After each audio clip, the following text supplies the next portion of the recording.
Okay. Well, we were building a bonfire, and I saw some, dry brush and leaves around, so, I said to move the bonfire somewhere else, and out of nowhere, Smokey Bear shows up and hugs me. So you noticed some wildfire hazards and moved your bonfire to a safer location. Yeah. Yeah, that's Smokey, all right. He likes it when people help prevent wildfires. It hits him close to home. Not everybody gets the hug, my friend. So that's pretty special to get a hug from Smokey Bear. So it was him. Guys, I told you it was Smokey. Okay, well, congratulations, my friend. And thanks for calling. There are many ways to prevent a wildfire. Learn how you can do your part at SmokeyBear.com. Only you can prevent wildfires. Sponsored by the U.S. Forest Service, Ad Council, and your state forester. Hope you enjoyed your meal. And I just want to say, he's lucky to have a brother like you. Lucky? Caring for my brother is far from easy. Waking up every day, lifting him from the bed to the wheelchair to the car to get him to therapy on time, it's no small task between the doctors and the diagnosis, but nothing can disable this love. This is my big brother, my hero. He's part of me, like my arms and legs, so I'll be his. See, there's no time for tired. This starts again tomorrow. He'll be waiting for me. I wake up for him. I know he needs me, but I'm the lucky one, even though I need help now and then. If you're caring for a loved one, visit aarp.org/caregiving for care guides and community, or call 877-333-5885. Caregiving Resource Center. Support for your strength. Brought to you by AARP and the Ad Council.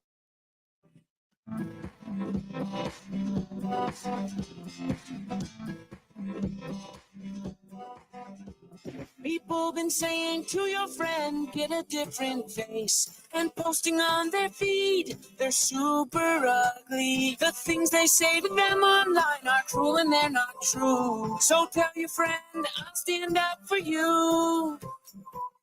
Don't worry, I know what to do. Tell the world I see with an emoji. Stop the bullies. Know someone who's being bullied online? Send the witness emoji. It looks like an eye in a speech bubble, and it's in the symbol section near the clocks in your phone. You'll let the world know it isn't cool, and you'll let your friend know you care. Learn more about the witness emoji at eyewitnessbullying.org. Brought to you by the Ad Council. It may be hard to believe, but people just like you are already saving money. Feedthepig.org makes it easy. Their simple savings plan teaches you how to start saving without going overboard. So you don't need to mooch off your friends. You gonna finish that grape? You mean the one in my mouth? You don't need to stop buying the necessities. What you're smelling is a natural musk. Ew. You don't need to be a medical test subject. How do you feel? Mostly okay. Sometimes, though. You don't need to get a second job as a stuntman. Break for lunch. You just need an internet connection. Don't get left behind. Start your personal savings plan with the tips and tools on feedthepig.org. That way, you don't need to sell your soul to the devil. $15 is the best I can do. All right, deal. Brought to you by the American Institute of CPAs and the Ad Council. When is the best time to talk to your family about staying in touch during a disaster? When floodwaters reach your door? When wildfires are engulfing the edge of your neighborhood? Or an earthquake is destroying buildings? When a tornado is tearing through town? Or a hurricane strikes? Or is the best time perhaps today? During a disaster, you may not be able to stay in touch with your family or friends as easily as you think. And it's not always as simple as using your cell phone. That's why now is the time to take action. Go to ready.gov/communicate and make your emergency plan today. Don't wait. Communicate. Brought to you by FEMA and the Ad Council. Of course my kid's in the right car seat. Well, I think he is. Yeah, my kid's in a booster seat. He was ready to move up. He is ready, right? Her car seat looks like the right size. There are probably rules on when to move up to a booster seat, aren't there? Rear facing, forward facing. I think I have it right. Car crashes are a leading killer of children 1 to 13. Are your children in the right car seat for their age and size? Don't think you know. Know you know. Go to safercar.gov/the right seat. I know my child's in the right car seat, or else I wouldn't get in the driver's seat. Brought to you by the National Highway Traffic Safety Administration and the Ad Council. You don't usually get a stock tip from a 16-year-old, but I'm here to tell you about a different kind of stock. It's called Better Futures, a stock for social change that's not about making money. Instead, you invest to help students like me go to college. This is beyond a simple donation. It's the opportunity for America to invest in its kids and take an active stake in the future of the country. The return on your investment isn't money. What you get back is knowing you protected our potential. So one day, that potential can grow up to become surgeons and architects, executives and engineers, people who could change the future just by being a part of it. My name is Alicia, and I'm your dividend. Invest in better futures with UNCF. Visit uncf.org/invest. A mind is a terrible thing to waste, but a wonderful thing to invest in. A public service announcement brought to you by UNCF and the Ad Council. It's the Worldwide Sports Radio Network.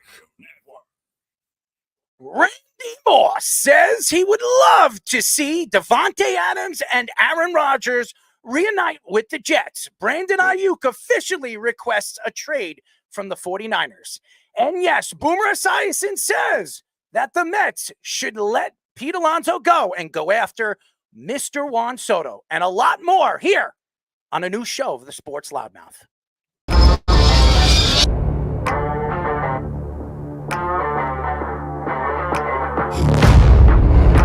Doc Rivers is going to have Damian Lillard run very fast out of town.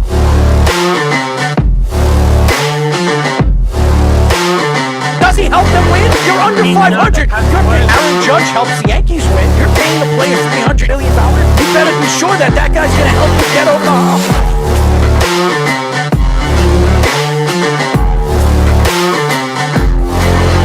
For some reason, this guy is completely lost on calling plays. Maybe he's a therapist.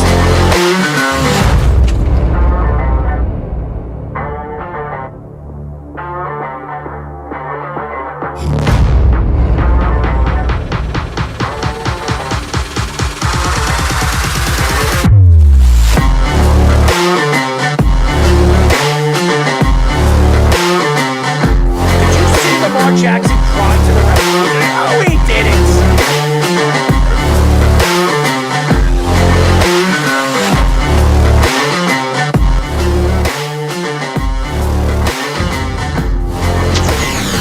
We are back for a new show of the Sports Loudmouth. I'm your host, Errol Marks, my co-host, Mr. Speedy Petey, and our executive producer. Yes, you know him as Fish. We know him as Mr. Fishman, Aaron Fishman. No scoops tonight. He's on vacation. And remember, you can call us at 631-672-3108 and go to our website at www.worldwidesportsradio.com. Check out all our shows throughout the week, including The Loudmouth with me and Speedy Petey, every single Tuesdays and Thursdays at 7 p.m. All you have to do to tune in and check out all your local listings for all our shows is go to our website at www.worldwidesportsradio.com. Speedy, you're huffing and puffing. What are you doing over there? I am not huffing and puffing. I'm not the big bad wolf.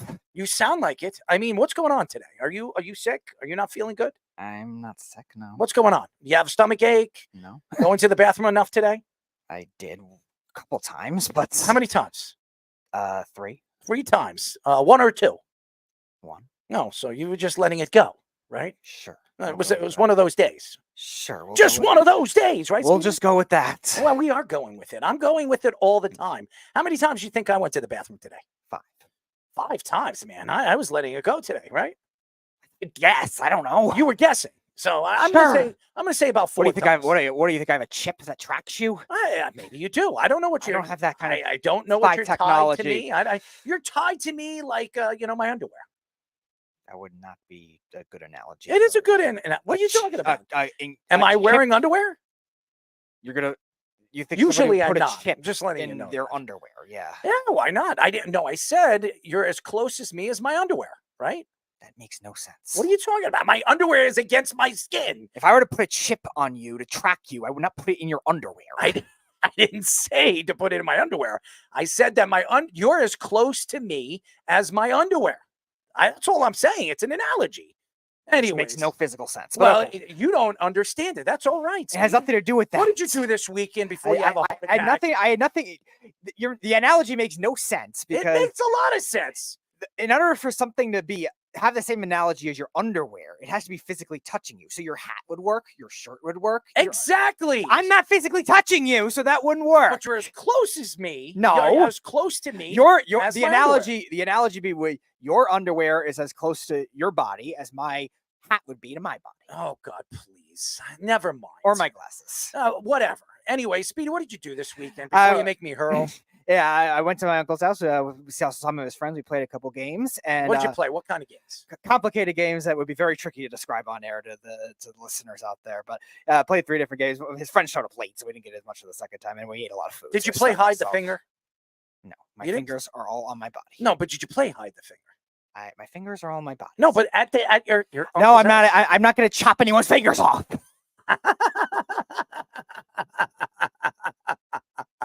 Anyways, ladies and gentlemen, I hope everybody's enjoying their week. It's very hot and gloomy. We're going to get some rain. Finally, maybe it'll cool things down. It's just, it's like steaming Willie Beeman. Has anybody seen Any Given Sunday? I mean, that was a great movie. And that's what I keep telling people. It's like steaming like Willie Beeman. And so it's just an analogy, okay, Speedy? You don't understand it because you've never seen the movie, right? I don't. No, of course. You've never seen any of it. But it was a great movie. It's one of my favorite movies. So, yes, it's been very steamy outside. And finally, hopefully tomorrow with the rain and some of the wind, it'll cool it down. And we'll get ready for Thursday's show without scoops again. Anyways, at 8:30, we'll be talking to Heavy Sports MLB writer and creator of MLB Daily Dingers, Matt Musico. He will be joining us. We're very excited to have Matt on the show. He always loves to come on. Never comes to my birthday bashes, by the way. I'm very upset at him.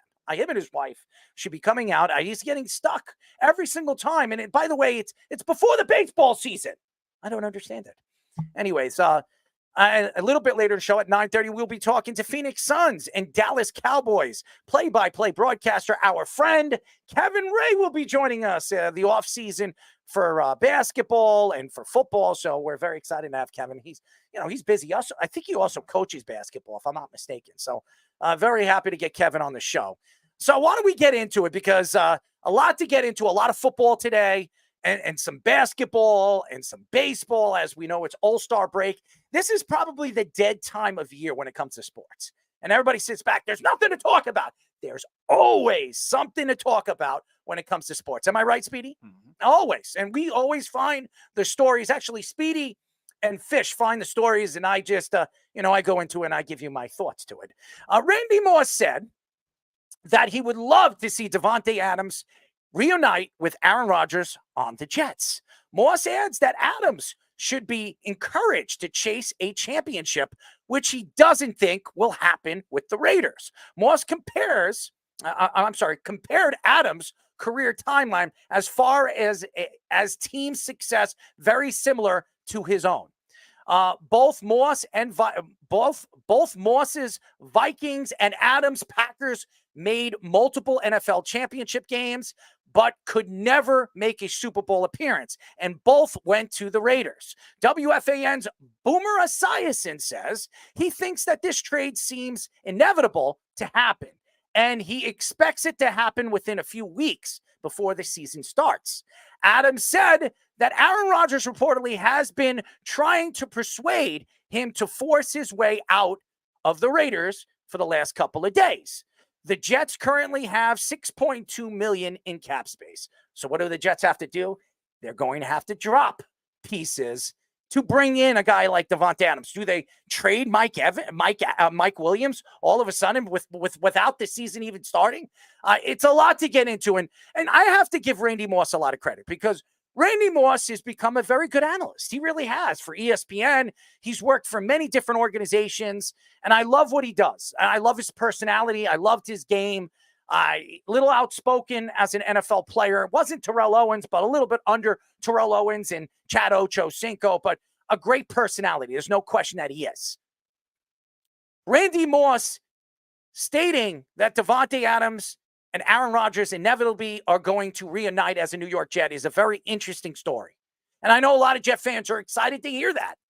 As we heard Mike Greenberg on ESPN this past week, very happy when Dan Orlovsky said that he believes it's going to happen as well. But here's the story. How do the Jets bring Davante Adams in if they only have $6.2 million of cap space? That's the question.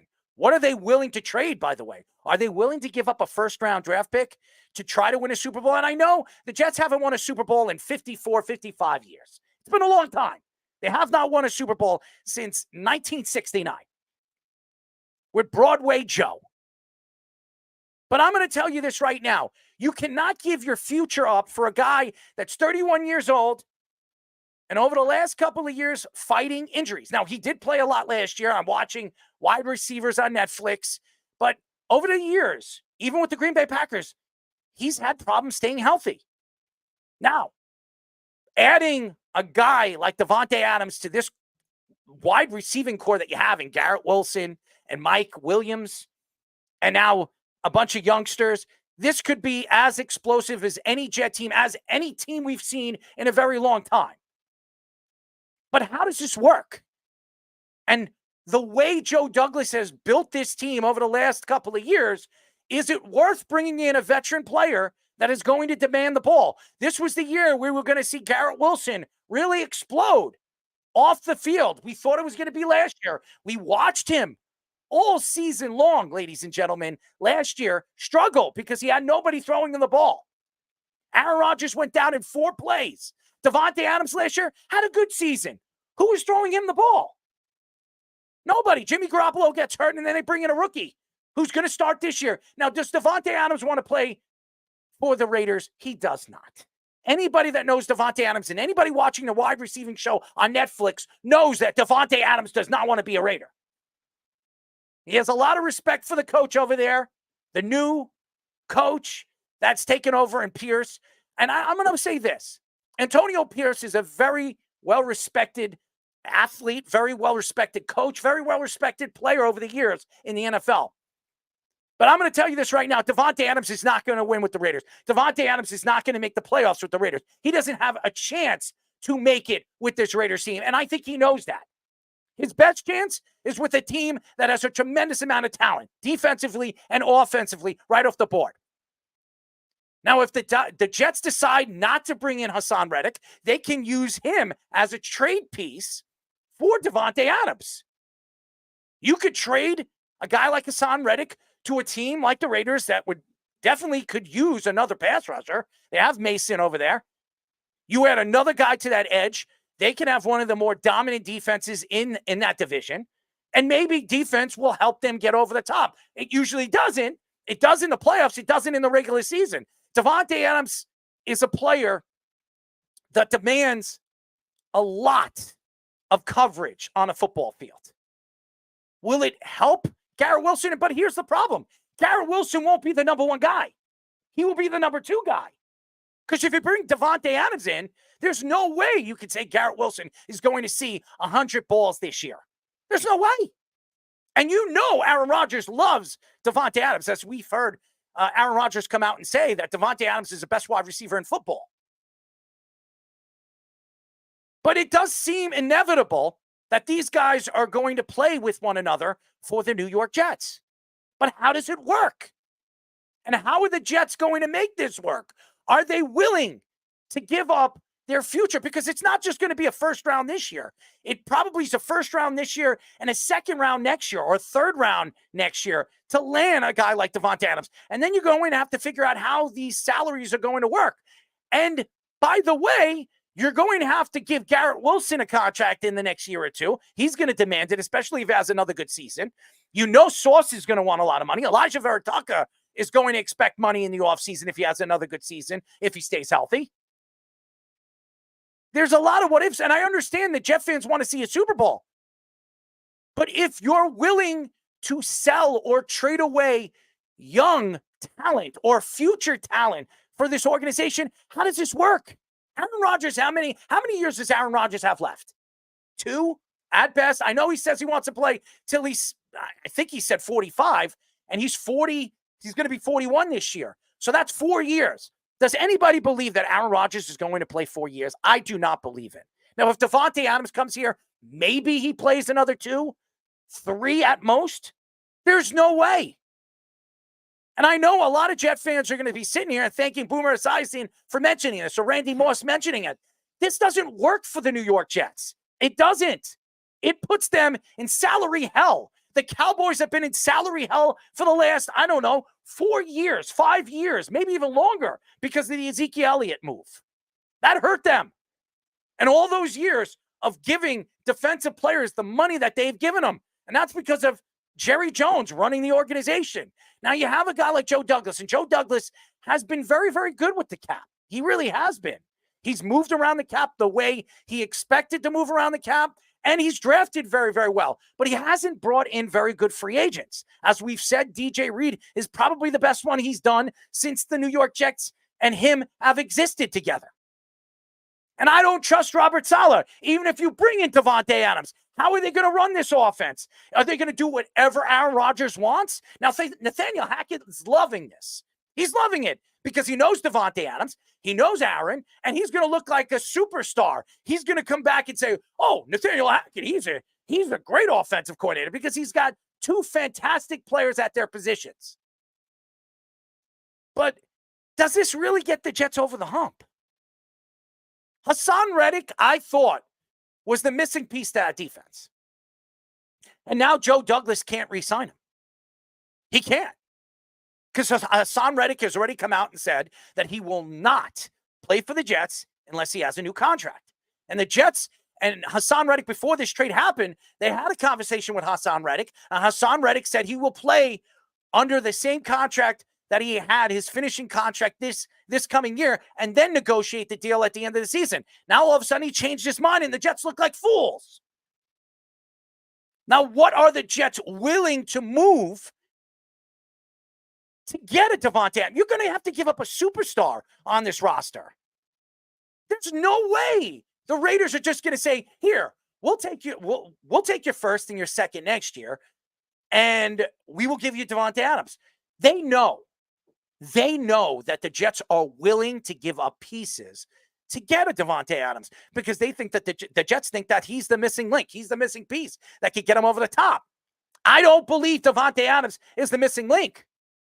I think they have all the weapons they need to win a Super Bowl this year. It was really the pass rushing that they had a problem with in some aspects of certain games last year against the better offensive lines in football. Look what the Cowboys did to the Jets early in the season.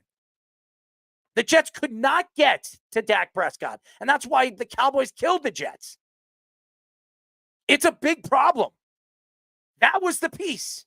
This Davante Adams thing, I just don't know if it works. And if you're a Jet fan, you could say whatever you want. You want to sit here and lie to yourselves and think Davante Adams is the answer? He's not. The Jets did everything they can, moved up and down in the second round of the draft to get the guy that they thought was going to be the second man, the consistent player they're going to need in the future to help Garrett Wilson out. Not Davante Adams. And then Mike Williams, and shout out to Mike Williams. I love what Mike Williams said on social media when he heard this story. He says, whatever happens, happens. He is not upset about it, but I would if I was Mike Williams. I think it's a ploy. Why would you want Davante Adams? That takes touches away from you. If I was Garrett Wilson, that would take touches away from me. It doesn't make sense. And everybody keeps saying Breece Hall is a top 3 running back this year. He had a great year last year when he came back and he actually had his touches.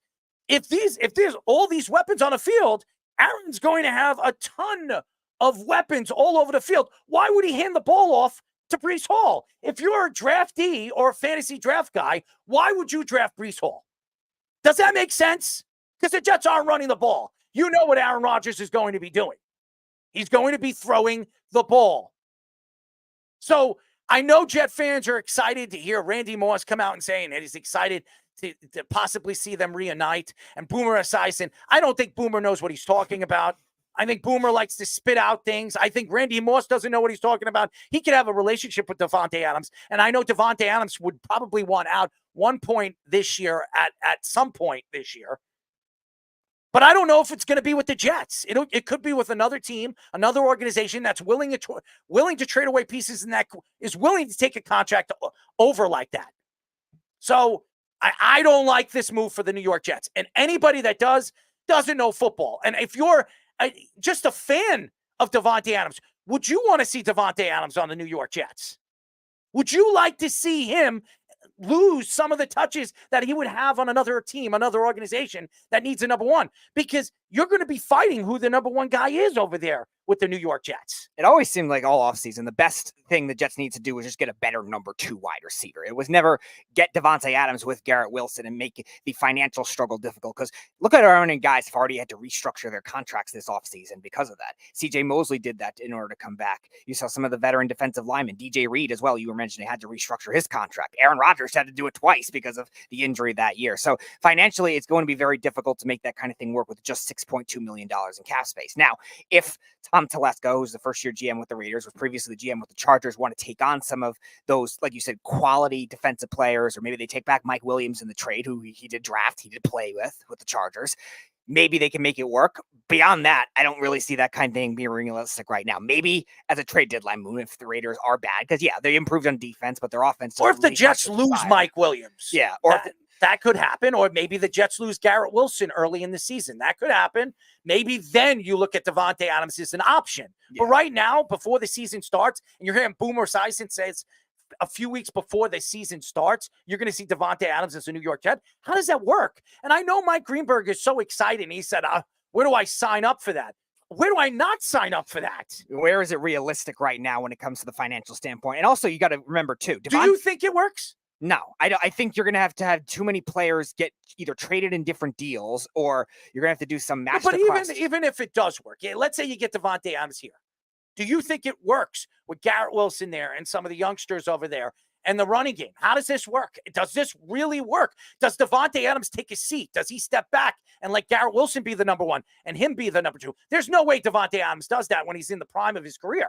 Yeah, it's tricky to tell because I think this is much more of an Aaron Rodgers want than Davante Adams wants too. Now, yeah, there's been rumors that he wants out of with the Raiders, but I think that was more the previous regime. I think he was more frustrated Josh McDaniels and Dave Ziegler. I think he's fine with Antonio Pierce. I think he's fine with the ownership. I don't think that was ever the problem. And he always wanted to play in that Southern California area, which Vegas is right nearby.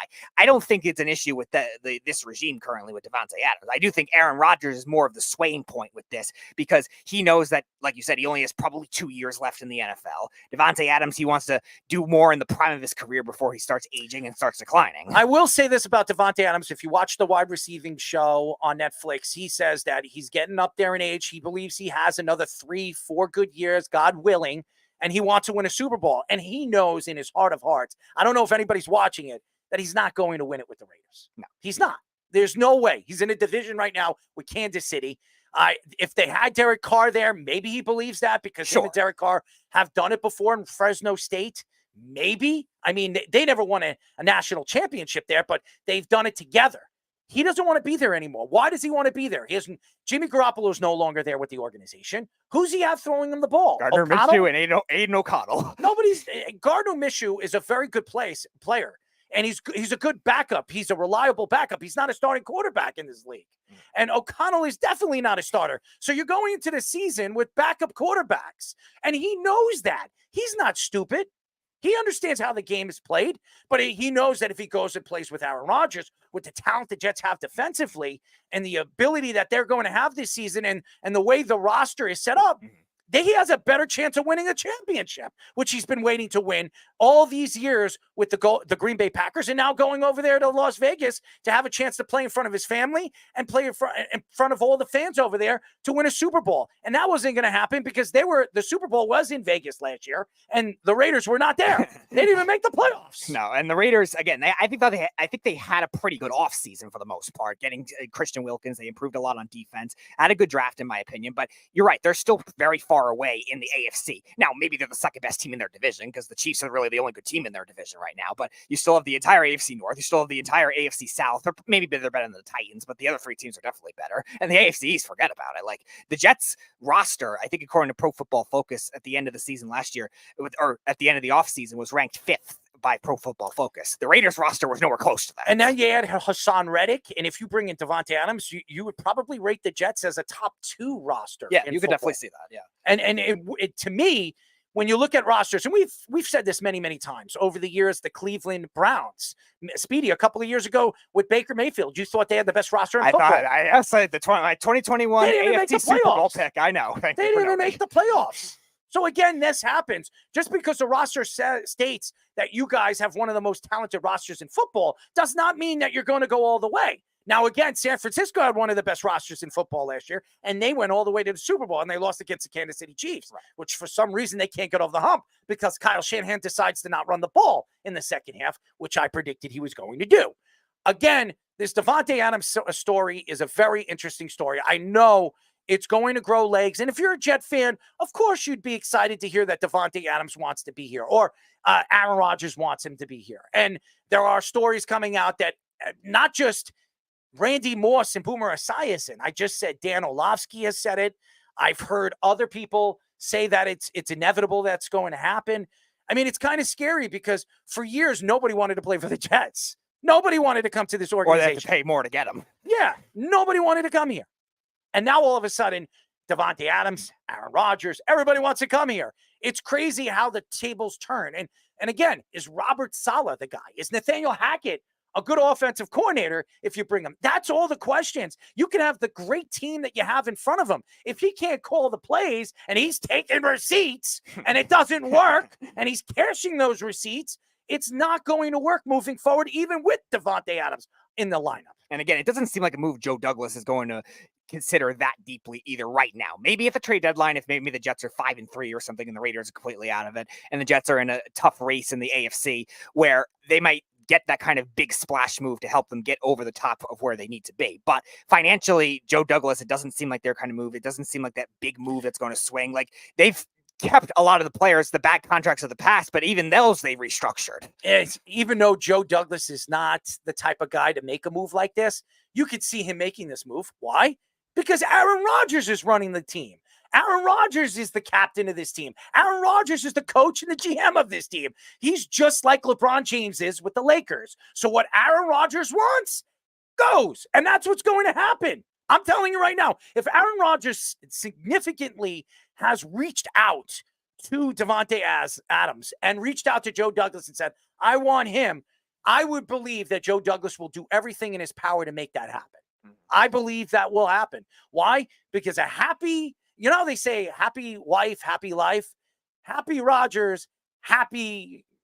I have to figure something that's going to rhyme. Ayahuasca. I don't know. No, it doesn't rhyme. Happy, I don't know. Happy Aaron, happy championship. I don't know. I have to figure there's nothing really good that rhymes with Aaron. I will figure it out. I'll figure out a saying, ladies and gentlemen, before the show is over, so we can use it moving forward. But it's happy life, happy, happy Aaron. So I just think that when you look at the Jets right now, I think this is a bad move for the organization if they decide to make this move. Not because I don't think Davante Adams is a quality player and he can make a difference for this team. I just don't see how he fits to this roster right now. I could see how Hassan Reddick fits, but I cannot see how Aaron Rodgers believes that Davante Adams fits with Garrett Wilson, Mike Williams, and the talent that they have moving forward. And by the way, they still have Alan Lazard here. So how does this work? Oh, yeah. Alan Lazard, $15 million of drops. I'm just stating the truth. Let's bring Fish in because he's a football guy. And I want to hear his take on this because he's, like I said, he knows a little bit about football. He's not a Jet fan. He's a Giant fan. Fish, your thoughts about Davante Adams and Aaron Rodgers reuniting? It's like when I play Madden and I'm not playing against anybody and I just want to make like my favorite team with all my favorite guys on it. Aaron Rodgers is being allowed to be this general manager type. And anyone who wants to play with him at the end of his career, because he's good enough, and the Jets are such a joke of an organization historically, that they decided this is probably the best way for us to win a championship, which says a lot about the state the franchise was in before Aaron Rodgers. Now, that being said, it could work.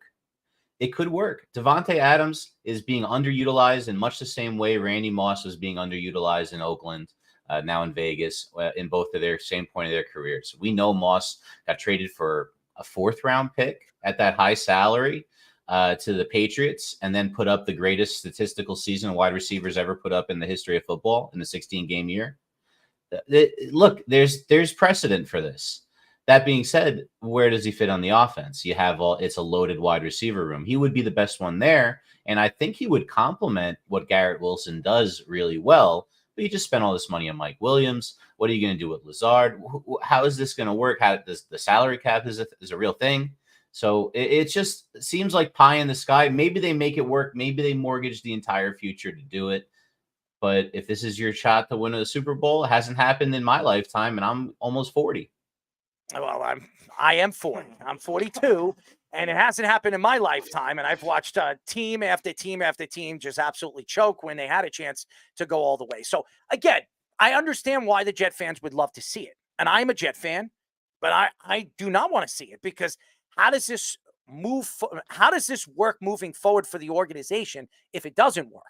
Because if you trade away your future for next year's 1st round and the year after 2nd round, it worries me that the organization is not moving forward. It's moving backwards. And Aaron Rodgers, again, is an old man. He's going to be 41 before this season's end.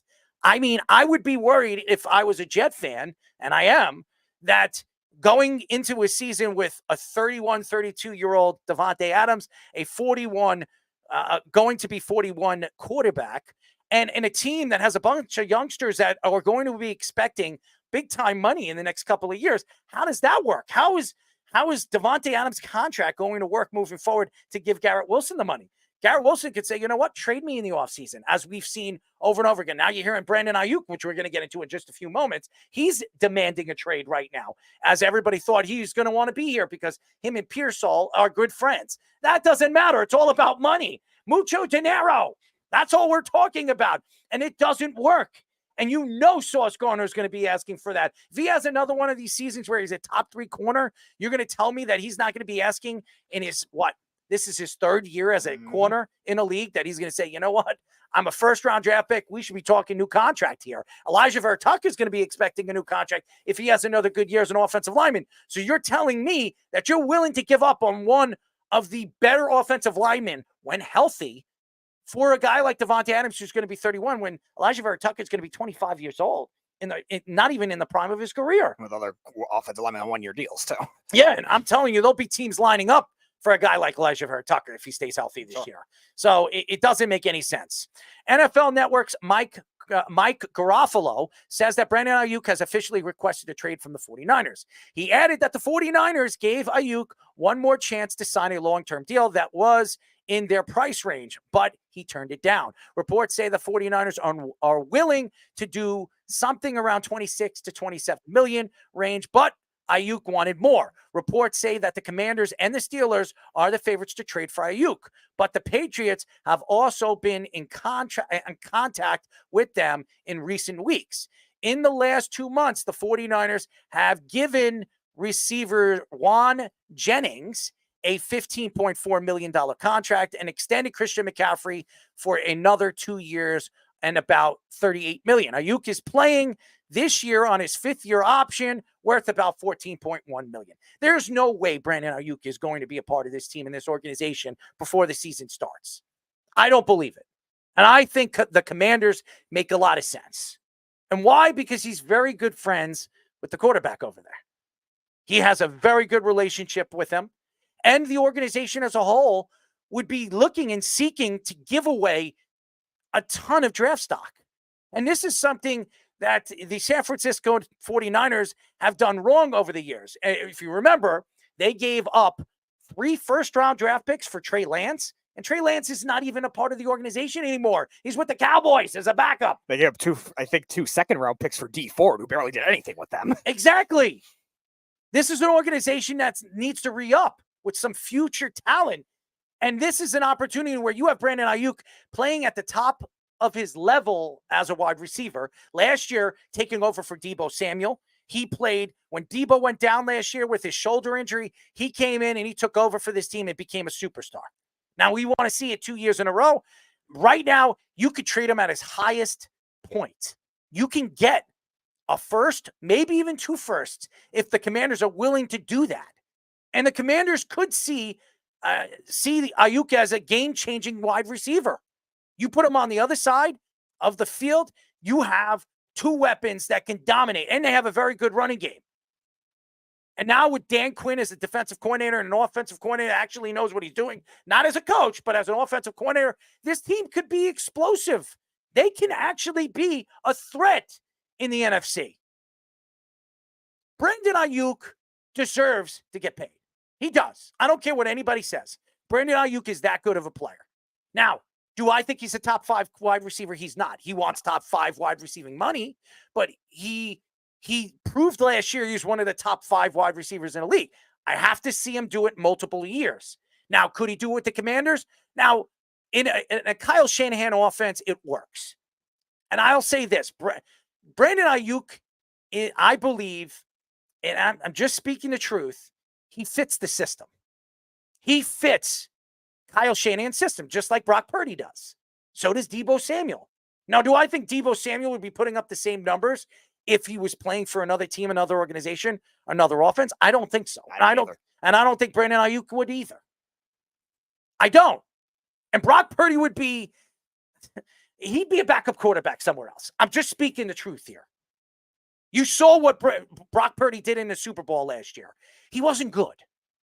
He got outplayed by a quarterback that's that much better than he is. And Brock Purdy was an MVP candidate. Why? Because he fit the system. Now, I sit here today. Does Brandon Aiyuk deserve over $30 million? Absolutely. When you look at his numbers, he's worth $30 million. If Tyreek Hill is going to get that money and everybody else is going to pull in that money, why shouldn't he? He deserves it. Now, if he believes he's worth it and the 49ers believe they can get something back significant, then you move him. But you can't play with this before the season starts, because if you do, you're not going to get much back for him. Because if he sits out and he says, you know what, trade me or I'm sitting out, they're going to call his bluff. And that means Brandon Aiyuk coming into the season is not going to have he's not going to have an off season. Then you're coming in cold, and it's going to take him 5 to 6 weeks to get himself understanding the offense. And then you're going to see some things happen where you're going to say you're not going to get what you think he was worth. And that's the thing. I think that if you think that Brandon Aiyuk is worth trading right now at his highest point, then trade him. Get as much as you can back for him. If you can get 2 second-round draft picks for him, I trade him. Because you need to rebuild certain parts of this offense and defense. This team is getting older. You could say whatever you want. San Francisco has young players. I mean, Bosa's young. Purdy's young. They still have young players. But hold on, Deebo Samuel's getting old. George Kittle turned 30 last year. Yep. They need to bring it. Their offensive line's getting older. Williams is older. Trent Williams is old. I think, yeah. Yeah. You need to find players that are going to fill in those spots.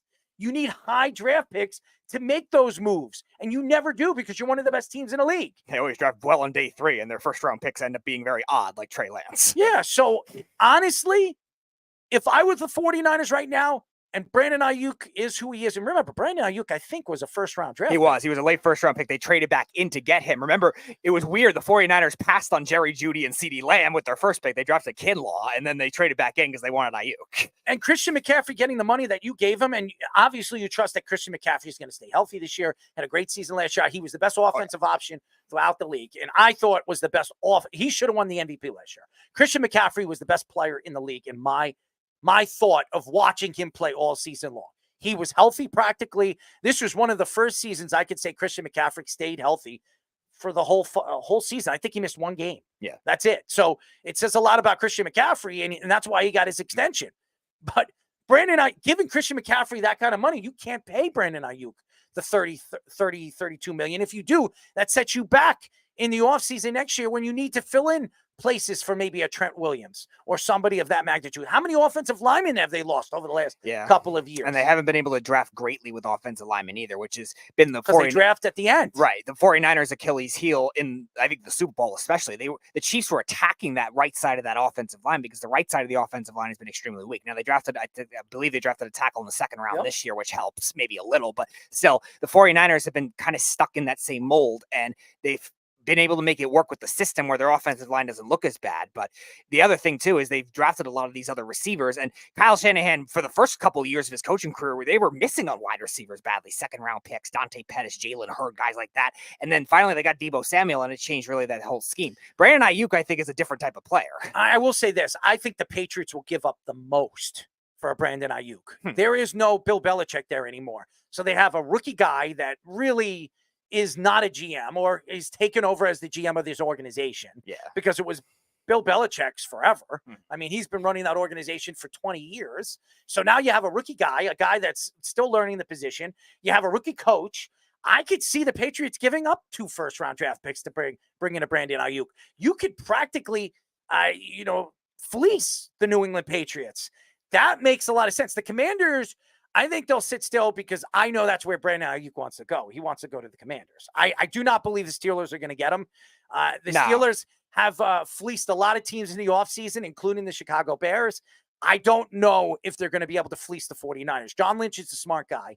John Lynch knows what Brandon Aiyuk is. So does Kyle Shanahan. And even though I think he's a system player, you can still get a lot of draft stock from him because of the numbers he put up last year. I wonder too, if the Niners would even consider taking a younger guy back, a guy that's on an affordable contract with that kind of deal as well.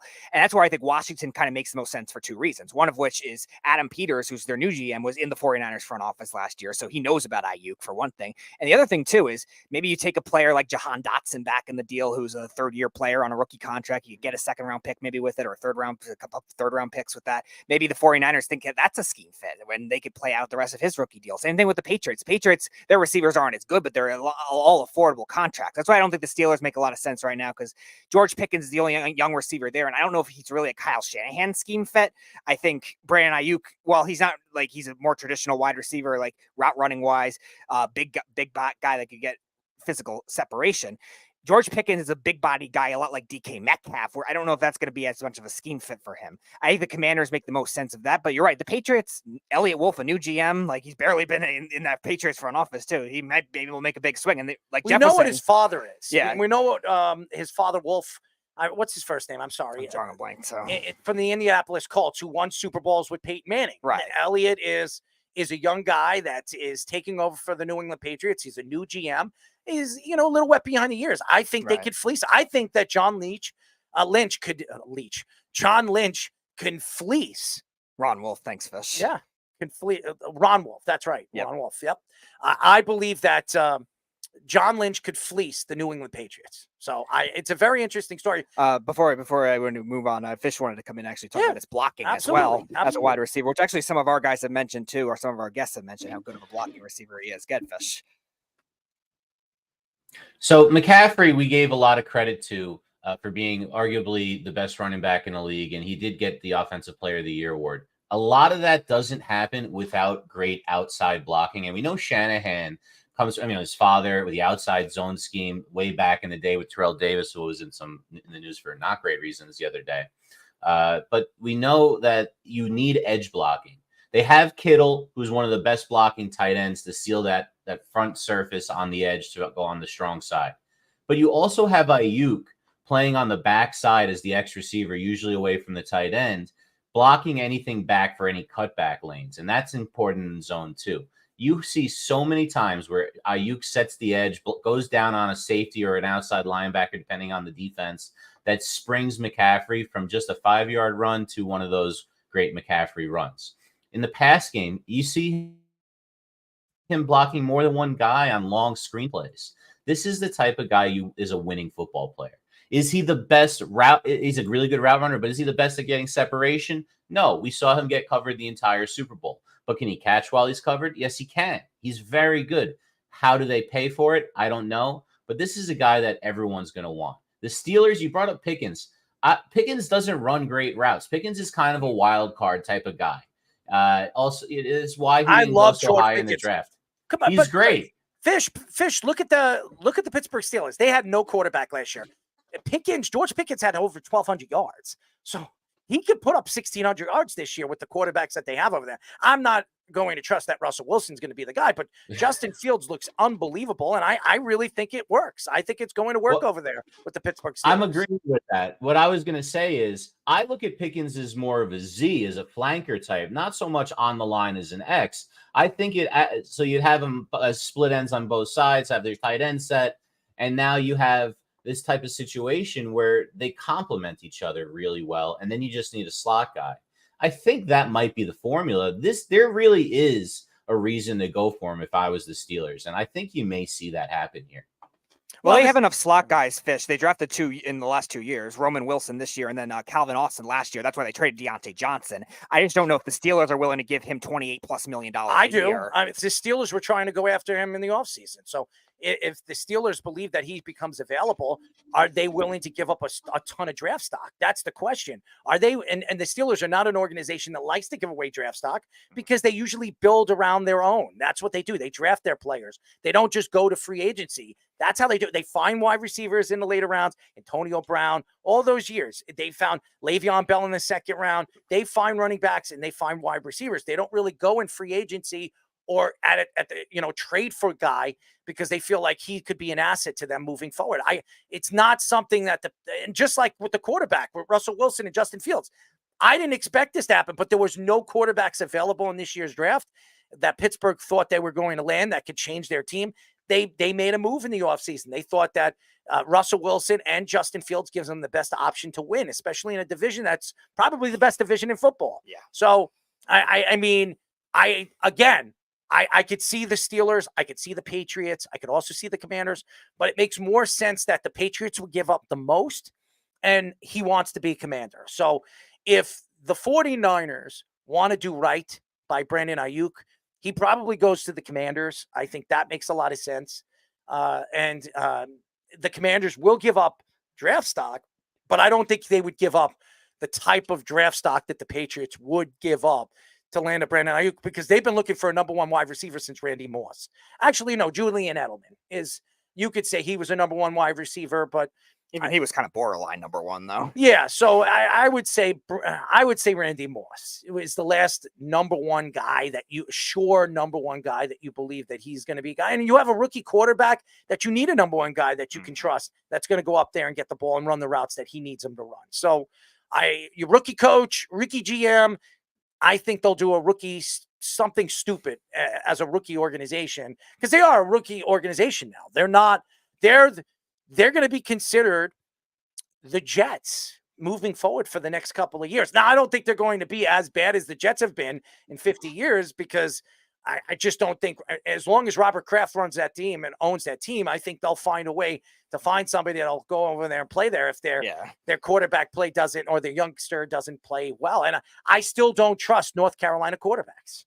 I don't. Well, yeah, and the Patriots don't really have the same level of the instability. I think Robert Kraft is still keeping some of the Bill Belichick ways in terms of running the football team there. Now, you're right. The Elliott Wolf is a wild card, like Fish was saying, comes from the Packers. You were saying come from the Colts, who are two franchises that Packers only not as much recently, but they've been always good with wide receivers, always taking big swings at wide receivers. So who knows if that kind of method carries over to the Patriots, especially if they don't think Drake May is like as pro ready as people think. There were some of our draft guys that had doubts with him, but there's been reports from training camp that say otherwise. Well, he looks good. He could throw the ball, but could he do it Could he do it in a football game? Could he do it against professionals? Could he do it against top end defensive players that can run a 4.3 and get at you at 300 pounds? I mean, well, they can't run a 4.3, but at a 4.7, 4.8, that are 300 pounds that are coming after you on all different sides of on all different sides. I don't know if he can do that. Now we'll see if he could do that. And we've seen quarterbacks that were top end draft picks, including Zach Wilson, that came into the league and that failed. He just couldn't see, maybe because of his, OCD or whatever the hell he had, or ADD. He just couldn't handle the pressure in New York. And again, the Patriots, you have a lot of pressure over there. This is a team that's won 6 Super Bowls, your Tom Brady, Bill Belichick era. I mean, this was the best team of this era, one of the greatest teams of all time when it comes to football. And now you're going to be compared and considered to be compared to Tom Brady when you're coming into on the football field every single game, going into, a very loud fan base that, loves their Patriots. So it's going to be very interesting to see. And again, Drake May has a lot of pressure on him. We'll see if he produces.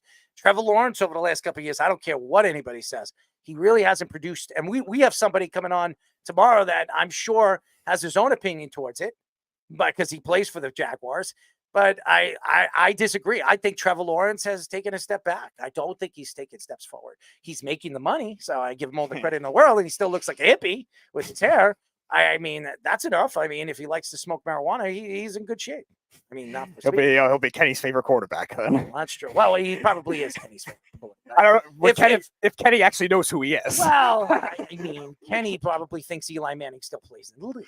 Okay. Yeah, he'll say Blake Bortles the starting quarterback for the Jaguars. That's true too. I don't know if I thought Fish was a little frozen there. Let's get into the next story. Dan Orlovsky said on First Take that fans should not expect Caleb Williams to have a CJ Stroud-like impact on the Bears in his rookie season. He mentioned that Stroud's rookie season is the best we've ever seen, and is expecting Williams to do that is like comparing a quarterback to Patrick Mahomes. He added that CJ Stroud was more ready for a pro-style offense at Ohio State than Ryan Day than Williams did with USC and Lincoln Riley. He also thinks that Williams doesn't have the same football IQ as CJ Stroud as a prospect. Williams has also still not signed his rookie contract yet, leading to some controversy, being he doesn't have any NFL licensed agent. The Bears signed DeAndre Swift, traded for Keenan Allen this offseason, and drafted Rome Odunze at number 9 overall to go along with DJ Moore and Cole Kmet. Here's the thing, and I know everybody's going to sit here and you can argue your points with this, and I think Caleb Williams is going to be a fantastic quarterback. I wouldn't be surprised if Caleb Williams does put up CJ Stroud numbers this year with the weapons that they have over there. I just don't trust the coaching over there. I don't. And if you were going to bring in a new quarterback, you should have gotten rid of your head coach. You should have gotten rid of your coaching staff and brought in a coach that would fit Caleb Williams' style. I just don't know if, and here's the thing, it set Justin Fields back because look, Justin Fields came to a team that had a defensive coordinator and to me just didn't work. Now, again, you add a guy like Keenan Allen, a guy that's explosive, great route runner, one of the better route runners, and DeAndre Swift, who's great in the backfield. And with DJ Moore and Rome Odunze, who a lot of people like going into the draft, that could be a superstar, could be the best wide receiver in this class. Caleb Williams has a lot of backlash, and he's coming from a team in USC where he cried a lot last year when he didn't win. And this is the NFL. You cannot go on a football field with men and decide in the huddle to cry. If you do that, people are going to think you're a peewee. And it's not going to work. If they think that you can't handle the stress and you can't handle the pressure as a star quarterback, it's going to be a big problem. Now, the money situation, I think they're going to come to the conclusion of that very soon. I think Caleb Williams is just sitting back and wondering how much more he can get from the Chicago Bears organization, being that Chicago doesn't really have much of a cap. They really don't. They still have a lot of money, and he believes that he deserves a little bit more of it. So I do believe Caleb Williams is sitting still, and he's expecting a little bit more money. But to say that he can't put up CJ Stroud numbers, I disagree with Dan Orlovsky. Now, CJ Stroud had an unbelievable year. I want to see if CJ Stroud could do it another year with a new wide receiver who loves to open his big mouth, as we know in Buffalo he loved to do. Is it going to work over there? And now you're coming with a guy like Dell coming back from an injury like that.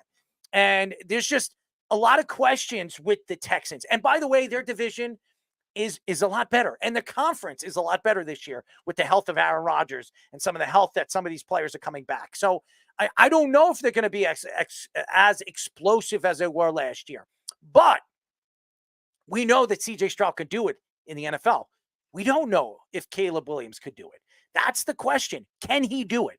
Can his football IQ fit, in the NFL style of game? Now, it fit in USC, and everywhere Lincoln Riley has worked with a quarterback, everywhere, including the quarterbacks that are in the NFL. Baker Mayfield, he's pretty successful. Jalen Hurts, successful. I mean, we can go up and down the quarterbacks that he has coached. He's had more of a success rate of quarterbacks that have come from him than anywhere in the nation. He has succeeded on building quarterbacks for the NFL style of game.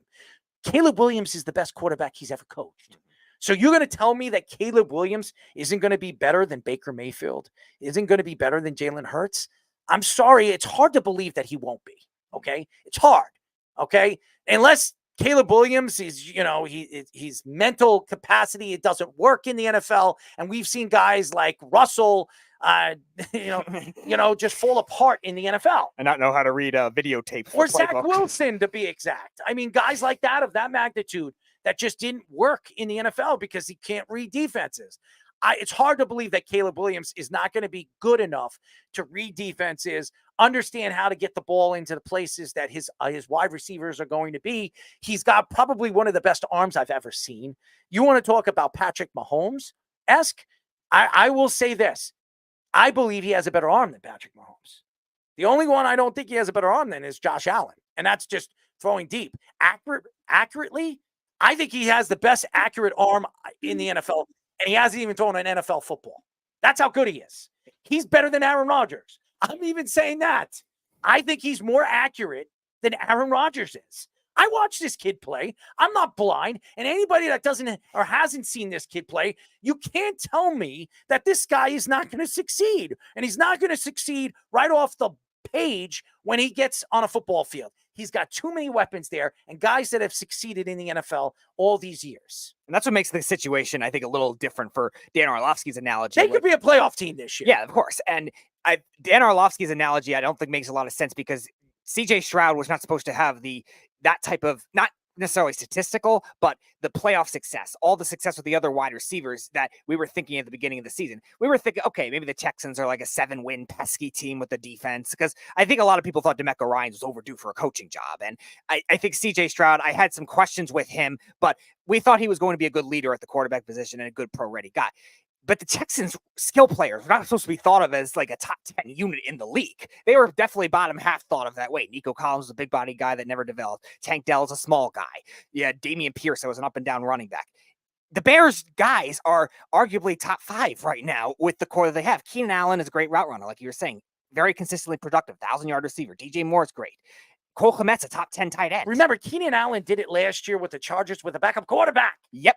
And they have a lot of assortments with everything with their offensive line as well. Even the Texans' offensive line outside of Tunsil, there was a lot of question marks with. So I think comparing the two situations is crazy to think about when it comes to the expectations. And I think because of the year Stroud had last year, everyone's going to overinflate that year and think it's going to stand. Or maybe that's where Orlovsky's coming from. But why can't he do that? Dan Orlovsky is just trying to sell something, and I give a lot of credit to Dan Orlovsky. What he says sometimes is right. And as a quarterback, obviously, who has failed in the NFL, and Dan Orlovsky, because he wasn't a good quarterback. I remember him on the Lions. I remember his career. 0-16 Lions. He was horrible, okay? But maybe he's a better speaker than he is, or an analyst than he is as a quarterback. Dan Orlovsky has said some crazy things over the last couple of years. And he also believes Davante Adams is going to be a New York Jet. Now, we will see if he's right about that. I think he's wrong about this. I think if there's any quarterback I believe will find a way to put up numbers like CJ Stroud did in his rookie season, it's Caleb Williams. He's that good. And now the question is, does he have the right coach? True. And then what are you going to do in the offseason when you fire the coach? Now you're bringing in a new coach, a new offense. This hurts the quarterback's development. That's why I think you're bringing in a new coach. If you knew you were going to get rid of Justin Fields, you should have fired Eberflus. You should have fired him and brought in a coach that understands how to run an offense, that understands Caleb Williams. moving forward. And that's the route I would have went, because now you're going into a season now, if it fails, and maybe even if you make the playoffs and you just can't get over the hump, you can't win with Eberflus. You're going to have to look elsewhere anyways. So then you're bringing in a new coach with a successful season with a rookie quarterback that had a good year, and then starting all over again. I mean, it just doesn't make sense. The other thing that I don't like with the analogy, too, that Orlovsky was making is why he's trying to justify that, like, Ryan Day's offense is that much more innovative than Lincoln Riley's, which really is not. Ryan Day plays a spread offense. It's not even NFL style of offense. And me, who doesn't know much or has watched college football, doesn't know much about it, I know what Ryan Day likes to run. He likes to run a spread offense. He likes to have 4 wide receivers on the field, and he likes to spread it out and throw the ball. That's what he likes to do. That isn't the NFL style of game. No, and I think both offenses are very comparable when it comes to quote-unquote being more pro-style than the other. I don't think one is drastically more than the other. And I also think, too, in Ohio State's recent games that they've lost or got surprisingly upset or struggled with, most of those issues have come with the offense. Like, after CJ Stroud got drafted, they brought in Kyle McCord, who's supposed to be a good prospect, and he's already transferred because he didn't work. Any Ohio State coach has ever been successful in the last 15 years as any kind of coordinator or coach in the NFL? Nope. Okay. How about USC guys? USC coaches, USC guys. Yep. Pete Carroll. How about, I don't know, there's an offensive coordinator now with the Commanders. Yeah, Kingsbury. Yep. Yeah, there are guys that have come from that offense that have learned a lot from Lincoln Riley. And Lincoln Riley could be an NFL coach. Yeah, he'll be the next coach of the Bears if they do fire Eberflus. I think all the rumors will soar. I think he's going to be the next coach of the Cowboys. If Dan Quinn doesn't work, he will be a Cowboy. Yeah, I do believe that. That's he signed the extension that he did, and I believe he's going to ride it out as long as he can with the USC Trojans until he realizes he's not going to win a national championship, and then Jerry Jones and his sons are going to go with Lincoln Riley. I believe that. I think his style fits in the NFL, and I wouldn't even be surprised if Chicago fires Eberflus at the end of the season and brings in Lincoln Riley. That's what I was saying. Like, it makes a lot of sense. It makes a lot of sense if that's the case. And I'll give Chicago this because their offensive coordinator last year was Luke Getsy, who's been pretty bad for the most part.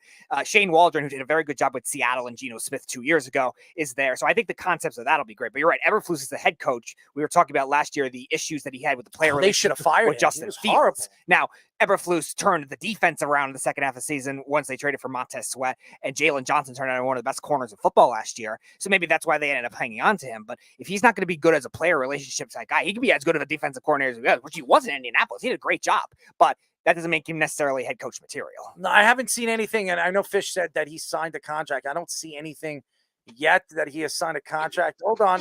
Yes, he did. Today he did. You're right. 4 years, $39 million. He signed today. 4 hours ago, actually. So there you go. Yeah. You were right there. So, yeah, I don't really think Orlovsky's saying anything crazy because CJ Stroud had one of the greatest rookie seasons in the history of the game at quarterback.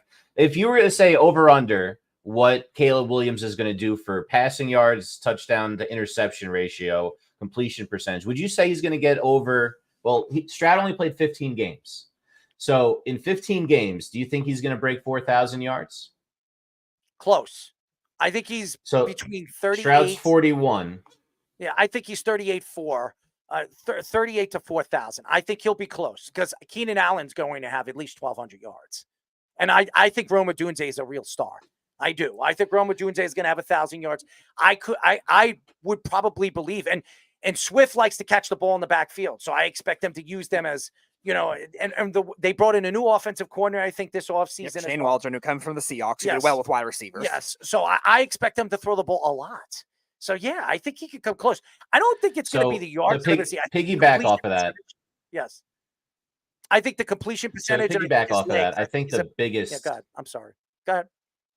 No, that's my fault. Listen, the completion percentage, Stroud was 64%. I think Caleb can get around to that too. But the thing that I worry about with Caleb compared to Stroud, again, Stroud is more of a facilitator. Caleb's going to try to extend the play. 23 touchdowns to 5 picks. That is quite impressive for a rookie to only throw 5 interceptions. And that is not Caleb's game. Caleb is going to be a little bit more of a turnover machine trying to force the ball into the situations because he's so talented. We remember Peyton Manning set the record for most interceptions in a rookie season because he was a similar mindset. Doesn't mean Peyton Manning is one of the greatest quarterbacks of all time. But for this year, I don't think it's a stretch to say that he's going to struggle to be that high bar that CJ Stroud set last year. But again, Stroud wasn't the first pick. He was the second pick. So we'll see what happens with Caleb. And it might be someone else that might be better than Caleb, just like we saw last year. Who knows? Yeah, and again, I don't know what CJ Stroud. I'm trying to look up his numbers in college and what he did his final year when it came to throwing interceptions. And I have it up, but I have to spread out the offense. Here it is: completions. He only threw his 6 interceptions his final year. 41 touchdowns, 6 interceptions. 44 in 2021, 6 interceptions. So he's consistent. And you're right. Caleb Williams does throw the ball away, and he puts himself in bad positions to not succeed. But Caleb Williams, I think, has better weapons than CJ Stroud did last year in his rookie season. And veteran players. And Cole Kmet is a good tight end. He's not a bad tight end. Top 10 tight end. He's top 10, top 5. I think he is. And Cole Kmet has been very, very good this year. I mean, last year, even with a quarterback that couldn't get him the ball. And I'm not putting Justin Fields down because it wasn't Justin Fields. Justin Fields didn't stay healthy last year. So they were putting in quarterback after quarterback to fill in spots. I think this year, I think it could work for Caleb. But I wouldn't be surprised if Chicago is a playoff team. I think the NFC is very weak. There are going to be teams that everybody thinks are going to be good that are not going to be as good. Like I said, we expect the Rams to be good, but will they do and will they play the way they were last year? Is Matthew Stafford going to stay healthy? Who's their backup quarterback? Jackson Bennett, I think. Yeah, I mean, are you going to trust Bennett if somebody like Matthew Stafford gets hurt? I mean, Seattle, is Seattle going to make the playoffs with Geno Smith? I mean, Geno Smith took a couple steps back last year. He wasn't really as good as he was up for an MVP the year before that. I mean, we know San Francisco is going to be San Francisco. And in that division, the Lions, we know the Lions are going to be the Lions. And Green Bay could be good too. We have to see if Jordan Love could do it back-to-back years. I think he will. I mean, there's a lot of questions.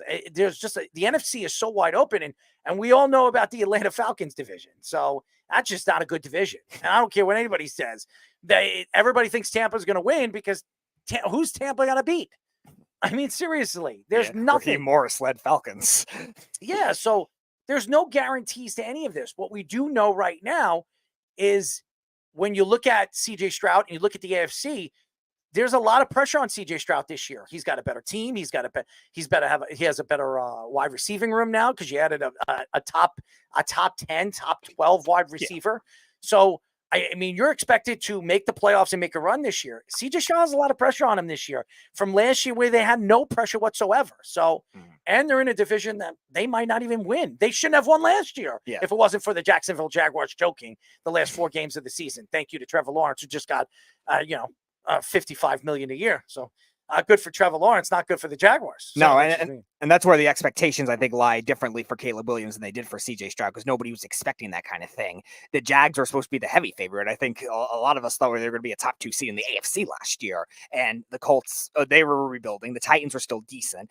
The Bears are in that kind of division that's going to be very difficult, but everyone's expecting because the AFC's overloaded, the NFC's top heavy, that they still could make the playoffs. They still should make the playoffs because Ryan Poles hit on his draft picks last 2 years, all good contracts. And now this is probably the best semblance of skill players around a rookie quarterback we've ever seen. No, and again, Caleb Williams knows that he has the weapons to win this year. And he's not demanding a piece of the Chicago Bears like he thought everybody thought he was going to do before he was drafted. Over the last couple of years, obviously Caleb Williams has been the center of attention. I always believed that this kid was going to be the number 1 pick when a lot of people thought that he wasn't. I think he's the best quarterback I've seen in a very long time. And I do believe he's Aaron Rodgers-esque. I think that's the type of quarterback he is. He's a guy that's a mobile quarterback. He doesn't have lightning speed. No. But he's Aaron Rodgers-esque. He's very slippery outside of the pocket. He knows how to move inside and out of the pocket. He knows how to step into his throws, and he can throw the ball down the field accurately every single time. That is Aaron Rodgers-esque. And It's hard to compare somebody to Aaron Rodgers because Aaron Rodgers is unique, but I think he's the closest thing to Aaron Rodgers that I've seen in a very long time. And I know you're going to want him to succeed because Caleb Williams' origin story starts in 2021 when he came in for the great Spencer Rattler. That's true. And again, I can't stand Spencer Rattler, who by the way, went to the Saints. That's going to be a choke artist of a team very soon too. So Dennis Allen and Spencer Rattler. What could possibly go wrong? Everything. I mean, that's an organization that needs to figure it out, man. I mean, you bring in Derek Carr and then you draft a quarterback. What? How does that make sense? You give him a long-term extension and you say, yeah, you know what? We're going to draft Spencer Rattler. That's a good idea. Maybe Derek Carr will be traded back to the Raiders. I mean, Derek Carr's still fairly young, too. I mean, what is he, 33 years old? Yeah. He still has, a good 5-6 years left if he stays healthy? I mean, he's still a quality quarterback. He still was like 8th in passing yards last year. He's still a quality. So you decided to draft Spencer Rattler. I know it was in the 4th or 5th round, but yeah, I still wouldn't have done that. And you know Spencer Rattler, if he doesn't open his mouth, and you will expect him to open his mouth one way or another this year, because that's what he does. So I don't think it's going to work out over there. It's going to go quick. And maybe they use it as a trade chip, but there's a lot of questions over there with the Saints. I think the Saints have a very good chance to win that division. I think anybody has a very good chance to win that division. That is probably the most wide open division in football. Okay. It is crazy how wide open that division is because I don't know anybody. I'm looking at the division right now, honestly. And you guys are football fans. If you look at the Buccaneers, the Saints, the Falcons, and the Panthers, does anybody scare you out of any of those teams? Not for Super Bowl contenders. I mean, just seriously. I mean, Baker Mayfield had a great year with Mike Evans, and they're both there. I mean, we all know what Todd Bowles is. Do we really think they're going to put up? They were 9-8 last year, and everybody thought they were game beaters. I mean, they were 9-8. They were barely a 500 team. The Saints were 9-8. The Falcons were 7-10. Now, the Falcons are an interesting team because they got weapons, and they do have Kirk Cousins. Say whatever you want. Kirk Cousins is a quality quarterback, but he's coming from an Achilles tear. Right. So is he going to be the same quarterback? I mean, just like is Aaron Rodgers going to be the same quarterback coming from an Achilles tear? These are all questions that only time will tell. Now, I've heard Kirk Cousins look very, very good on the field. I've been watching things on YouTube that the Falcons have a show of their own, and I've been watching bits and pieces of it as well. And it looks like Kirk Cousins is healthy and he's excited for a new season and with a new team. And he wasn't excited about the whole quarterback dispute thing in the draft. But nevertheless, I think the Falcons could be a surprise. Another team that could be a surprise is the Panthers. And why? Because nobody's expecting anything from Bryce Young this year. Nobody. And I think Bryce Young's a lot better than he showed last year. I think he's a lot better than that. There's no way for a guy that was the number one pick. And as CJ Stroud, I do believe CJ Stroud was the best quarterback in that class. I thought it when he was drafted. I did. I thought he was. But to say Bryce Young was as bad as he was, I don't believe that. And they're a much better team. They brought in wide receiving. They still have Adam Thielen there. I think their offensive line's much better this offseason after the acquisitions that they've made. And they have a better coach that helped Baker Mayfield figure things out in his career. So, and that's why I don't think Baker's going to have the year that he had last year. No, you have to expect some regression. So, it's a pretty similar Bryce Young and Baker Mayfield story, right, guys? Yep. Bryce Young, Baker first overall picks didn't really work out the way everyone expected. Not bad, but not good enough. We'll see if Bryce can take a step forwards, and it's still kind of working out for Baker. He got paid this offseason in a roundabout way, but he never reached those elite heights the way that people thought he was going to. Bryce Young, real quickly, the shine is off of him because of how bad that organization is and how good CJ Stroud was. Very jet-like. As a Jet fan, I know Jet fans out there. I'm just saying, I'm a Jet fan. They're on pace right now to be worse at the moment. No, actually not, because they've actually been to a Super Bowl in the last, I don't know, 50 years. With the new ownership, I think I'm just saying they've been to a Super Bowl. Have the Jets seen a Super Bowl? True. I mean, seriously. Our buddy Cam. It doesn't matter. They've seen a Super Bowl. The Jets have not in the last 50 years. So I think they've been a better organization than the Jets. And I'm a Jet fan. I will be the first person to admit it. But, I'm sorry, Fish, go back. No, I was just going to say, as far as Bryce Young goes, I think the biggest thing for him, besides, the team settling down, having a better line, they missed with their offensive line pick the same draft as Neal. They both stink, those guys. So it's not like the Giants took the wrong one. They both were terrible, and everyone wanted them to pick one of the two of them. It's just not there for him. Now, he needs to be he's too slight in figure is the problem. I'd like to see him put some weight on, really gain some muscle, try to really work on his body because he's undersized. He needs to be have more of a Kyler Murray build where he's a thicker guy. He's too slight. I think it'll do him some real good, and we'll see what he does. I wouldn't be surprised if he comes back like real ripped this season and has a much better year. He's stayed pretty healthy this year, even with all the hits that he had last year. A small guy like that, he played in every single game last year practically. He didn't get hurt really at all, and he was getting killed. That offensive line almost killed him. All right, so he was holding on the ball a lot. Yeah, but the offensive line was a very good offensive line the year before that. And maybe because of the age, maybe certain players just didn't fit that structure of offense.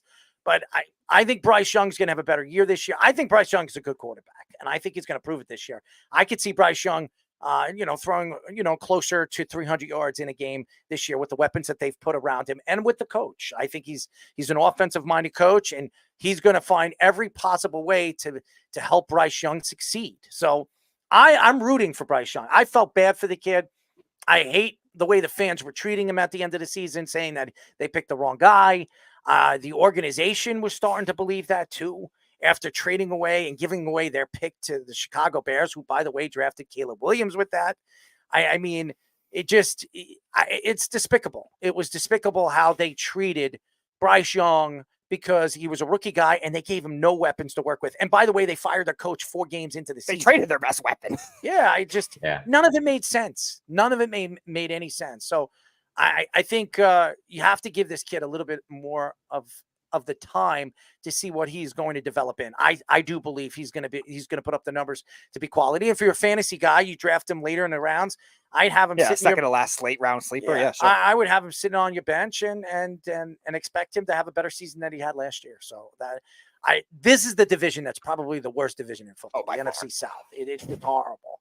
And the NFC North has really turned into a very interesting division. It's weird to think because the NFC South will always get like 2 playoff teams pretty much every year for the most part, and now all of a sudden they can barely get a 9-8 team. And the NFC East, we all know it's 2 teams fighting for that spot. I mean, it's the Cowboys and the Eagles.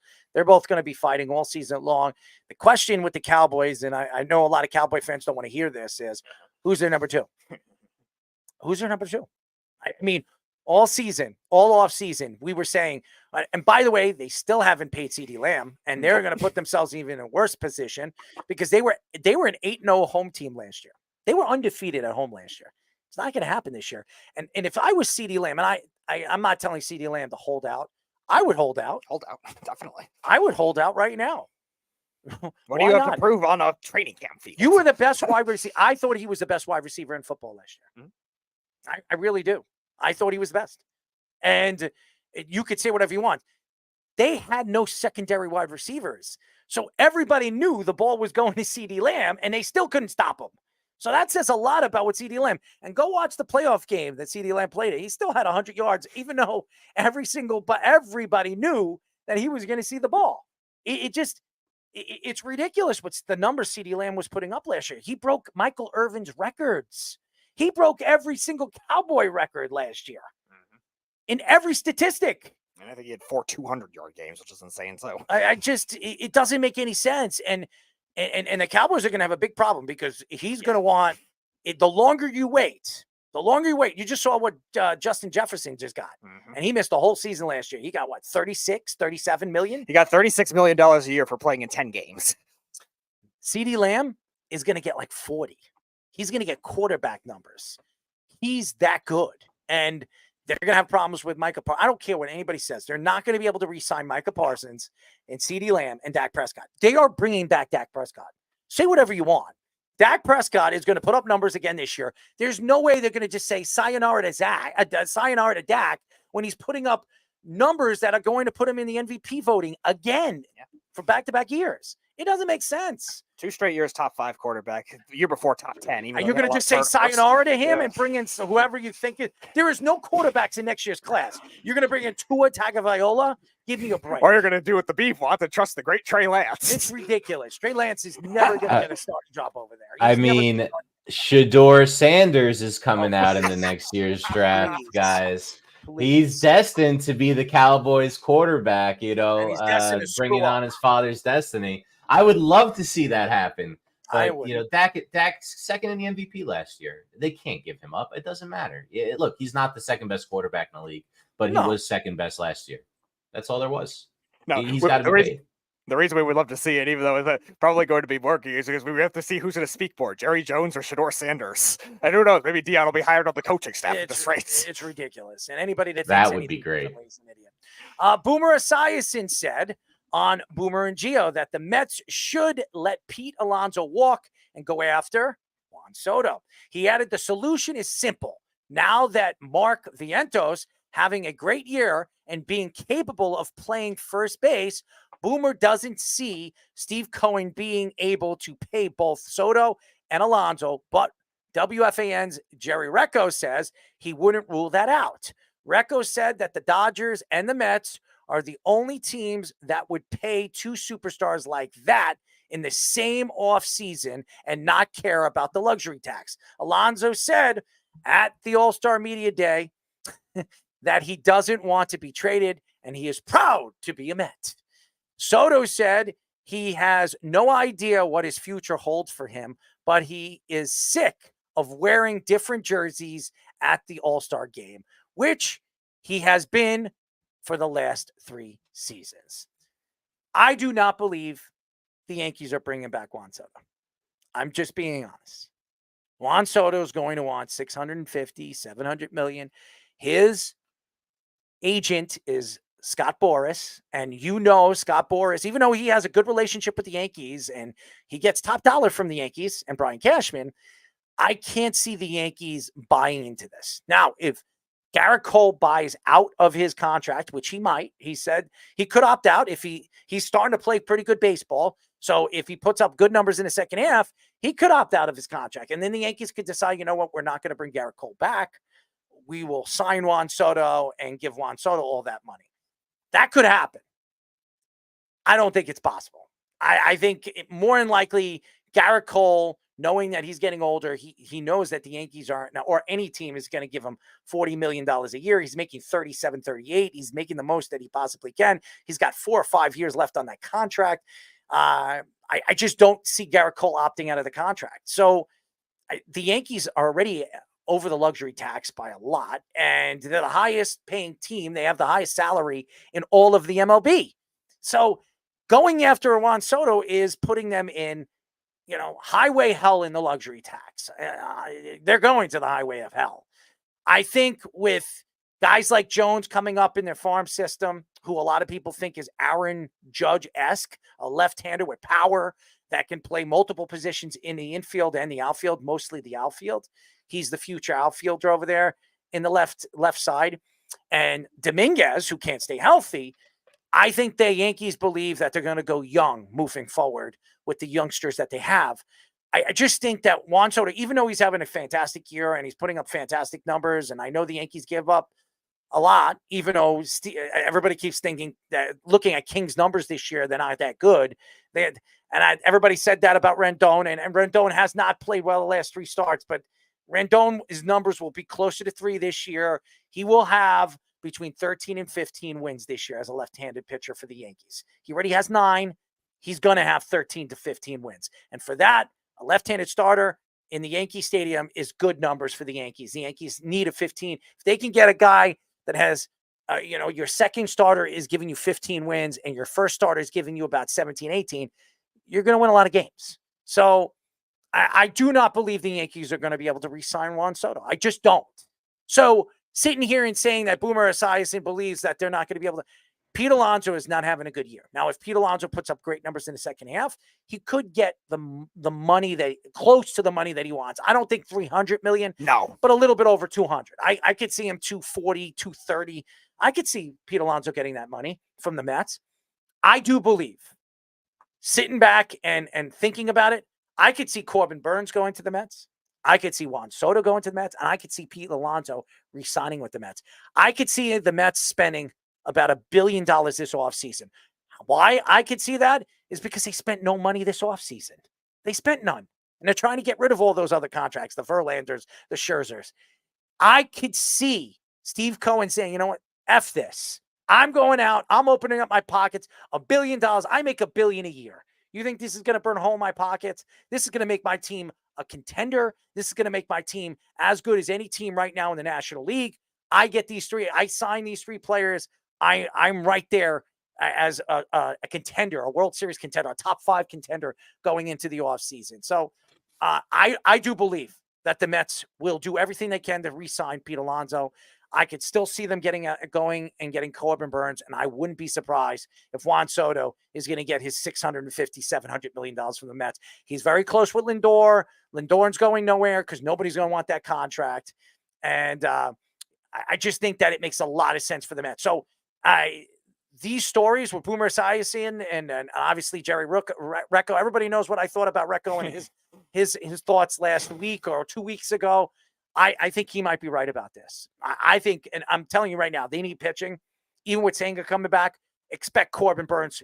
David Stearns drafted this kid.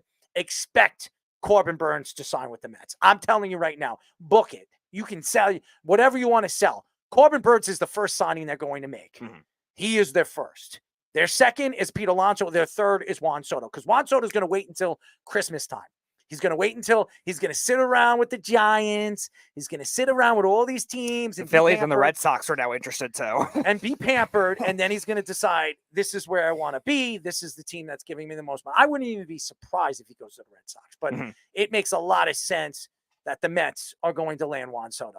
That's just my opinion. Yeah, the Juan Soto, based on those comments, is definitely going to let this ride out all the way. Now, I think the Mets will definitely use it as a leverage point because the Mets are going to drive up the price. Steve Cohen has been on that kind of spending spree for not this year, but the 3 years before that, bringing a lot of these veteran hitters. And I think Juan Soto is the first one that's available that's going to be 26 years old, durable, and everything you want in a hitter. Now, I agree with you. Corbin Burns, I think, will be the first priority because he's David Stearns' guy. And that's why I thought maybe the Mets, if the price went down, were going to trade for him. And by the way, Baltimore is not giving him that contract. Yeah, Baltimore, they have a new ownership. It's going to be very tough to see if they're going to be a high market team right away. And look, he's starting for the American League team. So that's just going to up the, it's up the ante. So you're talking about, and by the way, I think Scott Boras is his agent too, if I'm not mistaken. Yeah, I know people are saying that the Orioles now with new ownership are going to go hard to go after him. No, they're not. It's tough to tell if the Orioles are just going to jump from they're going to pay him $350 million. Yeah, bottom of the half market team to a middle. I think they're going to jump more to a middle market team. They're going to operate a lot more, I think, like a team like the Seattle Mariners, rather than they're going to operate like the Yankees. Like, I don't think the Orioles are going to do that kind of thing right away. I agree with you. I think he'll go to the Mets. I think Alonso does stay. I've said that for a while. Yep. I think he's going to get in that high 100s, low 200s range, probably a 6 or 7 year deal, and about $30 to $35 million a year. Juan Soto, again, he's going to leverage the price out. I still don't know if the Mets are going to be thought of as the favorites, but I do think he's going to hit free agency at this point. I don't think the Yankees are just going to re-sign him inevitably. Now we heard Scott Boras is going to say, $550 is the minimum for that kind of thing. I think Juan Soto is going to use that and leverage it all the way to free agency, where I think there's going to be a lot more teams. He's not going to the Giants. I don't think the Giants. I think the Phillies. I think the Phillies are very realistic. He's staying east. Yeah, he's staying east. He wants to stay east. That's where he wants to be. His family's east. He's from the East Coast. This is where he wants to be. And I know he says he wants to be a Yankee and he would love to stay a Yankee for life. That's just to say he's not staying. I can't see the Yankees just going and digging deep. Hal Steinbrenner is not the type of owner now, like his father. They say, hey, you know what? We have the highest right now, and we're going to just put another $700 million into this guy. Yeah. You know what, though? Sell the team, though. Sell the team if you're not going to sign this guy. This is the guy that they've been waiting for forever. The left-handed swing. The power, the leadership, the tough at-bats. He's so good. His defense is passable. It's average, slightly above average, according to metrics. Whatever. This is the guy. The Yankees historically do not let guys like this go. It'll make me lose my mind if the Yankees just somehow let this guy go. If they're going to let him go, sell the team. You don't want this team. You're besmirching your father's name if you don't do it. Fish, there was stories coming out that the Yankees in the next 4 or 5 years could be looking to sell the organization and sell the team. I wouldn't be surprised if they do. The Yankees right now, besides the Cowboys, are the most expensive franchise. The Yankees could probably sell their team for about $12 billion. I mean, they can make a lot of money right now. And the organization. You could sell it for more if Juan Soto's on your team, but though. Juan Soto is still going to be it makes around. a difference right now. I think the Yankees are going to do what they can to go young again. And they have a youngster that they're going to call up eventually. And they believe he's Aaron Judge. Yes, I'm not saying he's Aaron Judge, but he looked pretty damn good in spring. I know it's spring training, but he looked pretty damn good in spring training. He was the best hitter for the Yankees in spring training. And the Yankees decided to sit him out a full year. Next year, you will see Jones be called up at the end of this season. You will see him up in the lineup at least at the end of the season, at least a couple of games to see what he could do in the major league level. I do believe next year you will see a lot of Jones. Jones will be up with the Yankees organization next year. And Dominguez, hopefully, if he can stay healthy, will be there. He's the future center fielder. I just don't see any room for Juan Soto. If Aaron Judge is willing to go to first base in the future, maybe. If Aaron Judge is willing to be an automatic DH, but you still have Giancarlo Stanton. And if you can't move that contract, which he's got, 4 years left on that contract, and he can't stay healthy, what are they going to do with him? So it doesn't make sense. It's not feasible for the Yankees to say, hey, you know what? We're going to just sign this guy and hope for the best. That's $700 million. For the Mets, I could Steve Cohen going after Corbin Burns. I could see him signing Pete Alonso, and I could see him making a splash and getting Juan Soto, because they didn't spend any money this offseason. He didn't spend anything. So he's sitting here, he's trying to get rid of contracts, and it makes a whole lot of sense to say, hey, you know what? This offseason, we've got an offseason of just a big bang. We want to make a bang. Let's call this the Big Bang Theory. We're going to go and just sign everybody. And that's what Steve Cohen's going to do. He already told the Met fans that he was going to win in 5 years. It's over 5 years. At the end of this season, it's time to combust. And they're going to combust a lot. Speedy, you know all about combusting, right? I don't. In the pants, right? No. All right. Well, I do. Anyways, when we come back, ladies and gentlemen, we will be talking to Heavy Sports MLB writer and creator of MLB Daily Dingers. Our friend, he is back. For the, 7, 8, I 9, believe it's 10, 7. 7th time on our show. Matt Musico, by the way, never shows up on my birthday bashes. I'm very upset at him. When we come back, we'll get into that conversation too, here on the Sports Loudmouth. It's the Worldwide Sports Radio Network. This is Mario Andretti. You know me as a race car driver, but I'm also a Meals on Wheels volunteer. I've raced against the sport's biggest personalities, but I've never met more vibrant, amazing people than the seniors served by Meals on Wheels. As a volunteer, you deliver a hot, nutritious meal and a friendly hello to someone just like your mother, grandfather, or next-door neighbor. These seniors are inspiring people with incredible stories to share, and they love to see you. The smiles you get back are priceless. Delivering with Meals on Wheels is easy, and you don't have to drive like me for it to be quick. You can volunteer your lunch break once a week or just once a month. With 1 in 6 seniors facing hunger and many more living in isolation, your lunch break can make a real difference. So, America, let's do lunch. Volunteer your lunch break at americaletsdolunch.org. This message brought to you by Meals on Wheels America and the Ad Council. You're listening to the Worldwide Sports Radio Network. This is the Sports Loudmouth.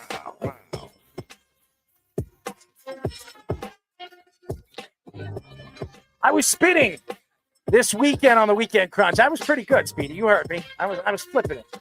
I was flipping it like fish, you know?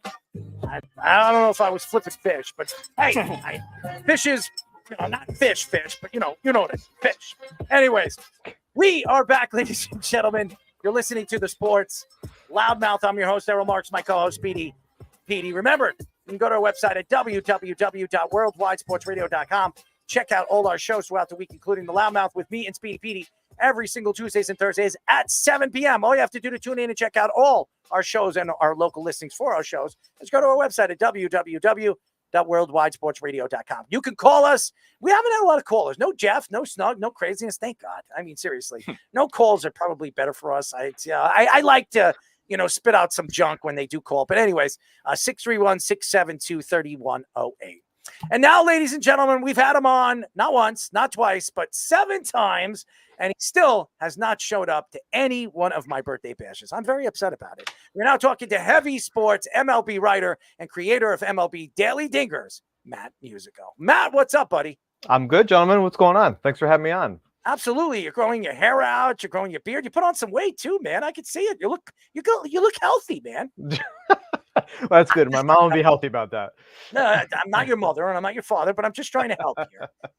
But you're doing great. I've been reading a lot. Look at you. You put on This is a pretty little. This is a nice little graphic here. Thank you, guys. Feels special. Well, that's our executive producer, Fish. He works really, really hard on building the graphics and doing all the back end of our show now. We really love him, as we have the Fish for knee, right? Speedy, you like that? The Fish for knee? I'll let Fish judge that one. I'm asking you. I mean, I don't know what that means. It doesn't mean anything. It just means Okay, something to me. so why would I know? I don't know. I just said to combusting your pants, and you didn't know what I meant on that. No, I know what that means. I don't know what fish for knee or whatever the hell that is. Sounds like some bad idea for the name of a seafood restaurant. Anyways, Matt, a lot to get into with the Mets, and right now All-Star break and the trade deadline's around the corner, a couple of weeks away. I would say about a month away. 2 weeks away, yeah. So it's a week away, right? It's 2 actually weeks. 2 weeks away. July 30th. So there you go. There's a lot of questions if the Mets are going to trade Pete Alonso. So why don't we get into the Pete Alonso situation? A lot of stories. Pete Alonso was questioned after the home run derby. Where do you see yourself going? Do you believe you're going to be a Met for life? He says, I've always wanted to be a Met for life. I expect to be a Met for life. What are your thoughts to those comments? And do you believe the Mets in the offseason, if they don't trade him at the trade deadline, will get it done with him? Well, those comments from Pete that's nothing new. I mean, he's been pretty consistent with saying those kinds of things, wearing the famous New York or nowhere shirt when he goes out about town and stuff like that. So I'm not shocked that he wants to remain a Met. He's quite literally the best power hitter the Mets have ever produced. So I mean, like, not saying much. What? It's not saying. That's not saying much. Yeah. Well, yeah. But whatever. I mean, still, you can pretty much pencil him in for 35, 40 dingers each year, as long as he stays healthy, which he has been. So it's not surprising that he wants to stick around. Obviously, it's going to be probably a little bit more difficult than it was going to be before he hired Scott Boras, but I think he's not getting traded. If they were completely out of the picture for the wild card or like on the edge, I think the rumors would be a little bit more rampant. Them talking about it now, they're in playoff position. They're over 500. They've been playing great since the start of June. There's no reason why he should be going anywhere. I don't see any. It's not like they can replace him in the lineup in a way that's going to actually make sense, even though he's not necessarily he didn't have the best first half he's had before. So he's not going anywhere for this season for sure. I would be not at all surprised if they figure out a way to bring him back. I think some of the numbers that have been floating around, that $200 million number and things like that, that's like a typical Scott Boras tactic. I mean, I remember before JD Martinez signed with the Red Sox, they were like, yeah, like we're looking for like $200 million plus. And he ended up with Boston for like 5 and 110 or something like that. Obviously, you want to like overshoot what you're actually going to get to maybe get a little bit more than you would have gotten otherwise. So I think Cohen and Stearns are both very aware of what Pete means to the franchise, what he means to the fan base, and also just what he means to the lineup. I mean, he's a bona fide power hitter. I mean, he typically, outside of this year, really, I mean, the past couple of years, when he hits and he's feeling good, the offense is clicking. He's usually like the straw that stirs the drink, essentially. So I think that they find a way to get it done in a way that makes sense for the team, and that's going to actually that's going to compensate him fairly for his position, his age, his skill set, and things like that. Obviously, they're going to shoot for more, but I don't think he's going to really get it in the marketplace when he actually hits free agency, if he gets that far. Yeah, I want to ask about that because he's not at a premier position, first base. Usually only center fielders and shortstops in today's game get paid the big bucks. And then also, like you were saying, outside of the power, like he sometimes is flawed in other areas. So if you were David Stearns right now, both years-wise, the length-wise, he also came up older, and also, like you said, the market value adjusted to Scott Boras, what would you give him? I'd probably try and keep it somewhere between like 6 and 8 years and somewhere between 150 and 200 million, something like that. Especially with there being a universal DH now, it makes it a lot easier to justify keeping someone with his particular skill set around. Not that I wouldn't say he's completely one-dimensional, but it's very obvious what his best skill is. It's, being a power hitter.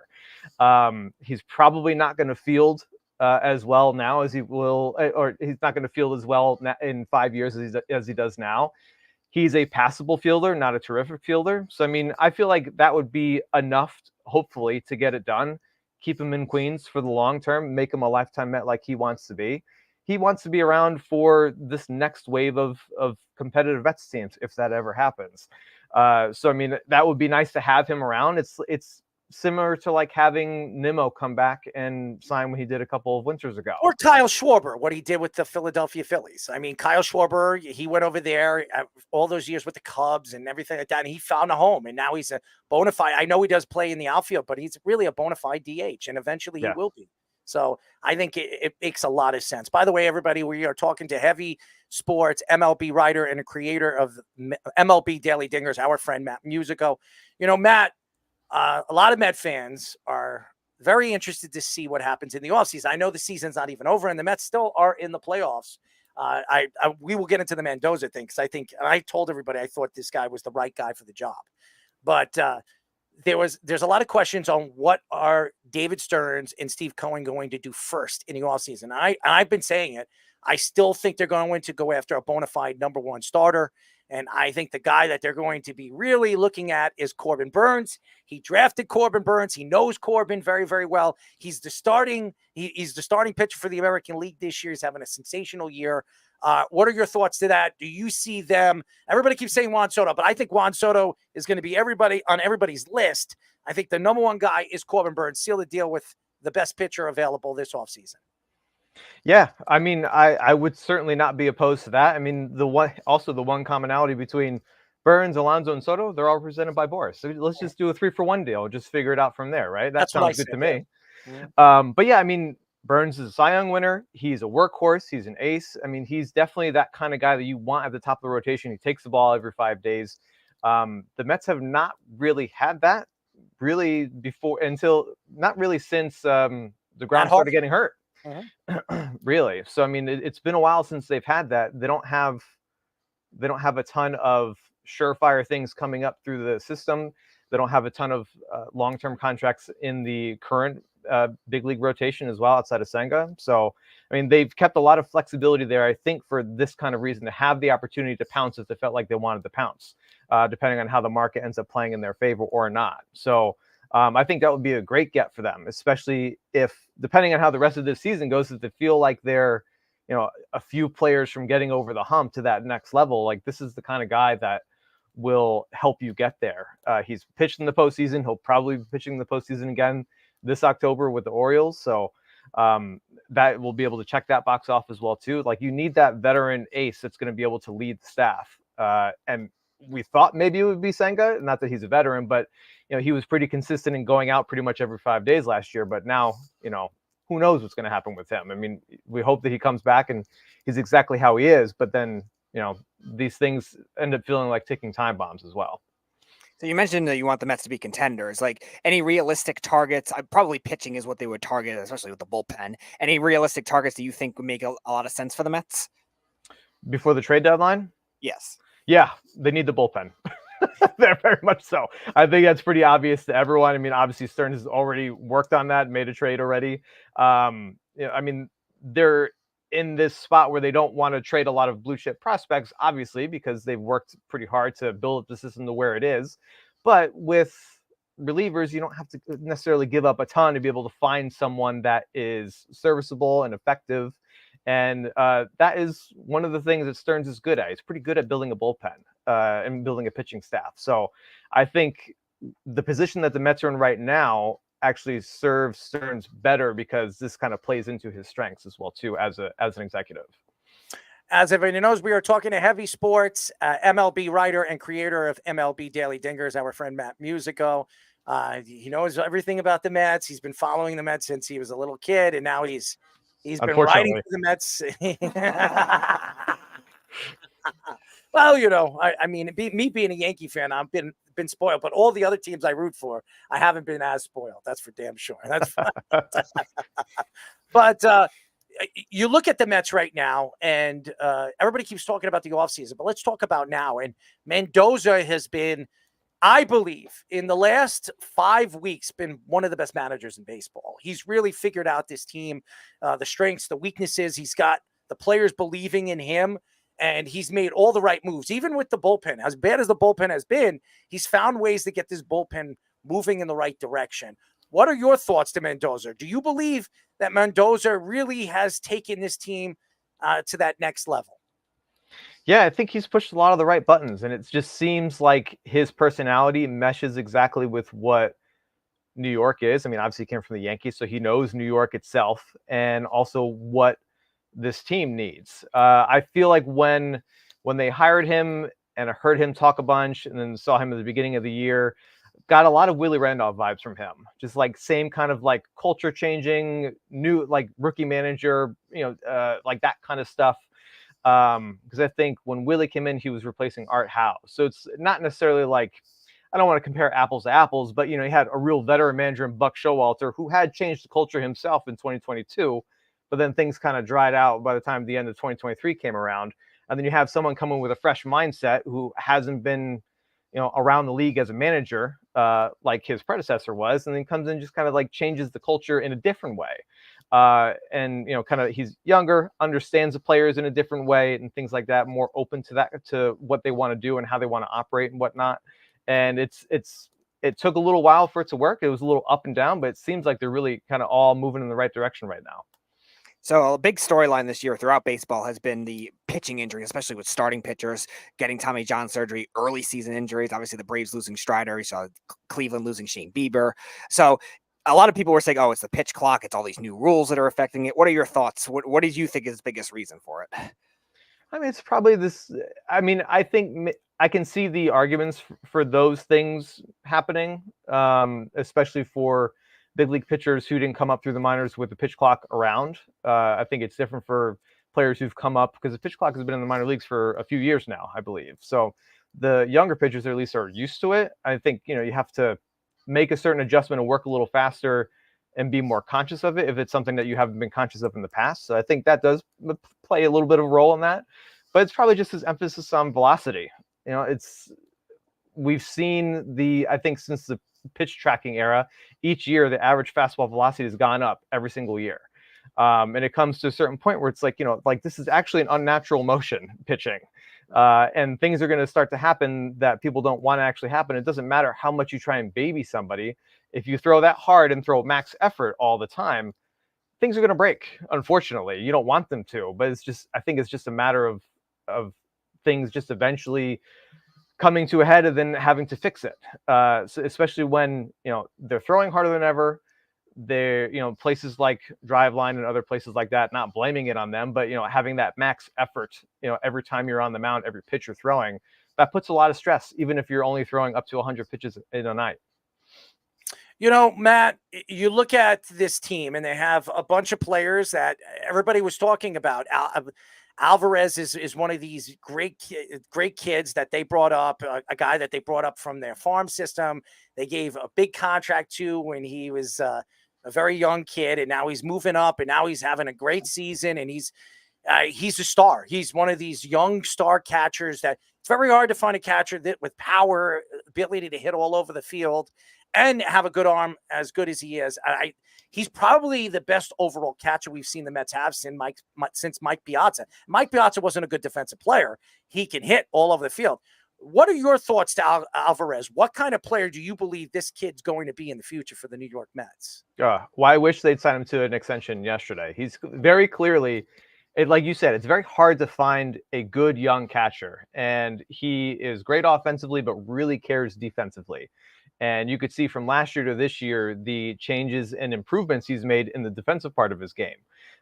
It's felt like years, maybe my entire lifetime, since there's been a catcher that could consistently throw runners out that are trying to steal bases. And he's shown that he's been able to do that better than some of the other catchers the Mets have run out in the past, decade plus. But thinking about his potential, I mean, offensively, he could be a consistent 20 to 30 home run hitter. So, I mean, if you're thinking about that, plus the average that he's been able to show that he's capable of doing this year, I mean, it's, the sky's the limit with this kid. And it just seems like a natural born leader, perfectly fits the New York market as well too. Like, the pressure doesn't bother him. He's one of those pressure is a privilege kind of guys, you can tell. And he wants to continually get better. The sky's the limit for this kid. It's been so fun to watch him grow, even just over the past couple of years, from when he made his debut the end of 2022 to this year. And be able to have that unfortunate injury in LA in April and still be able to come back and be right back to being productive as well too, which is tough to do offensively. So MLB Daily Dingers focuses on a lot of home runs, and there was a lot of controversy yesterday with the new rules with the home run derby. Some people liked it, some people don't. Where do you stand on some of those new rules we saw in the home run derby? I mean, over the years, I've been a fan of the switch to the clock.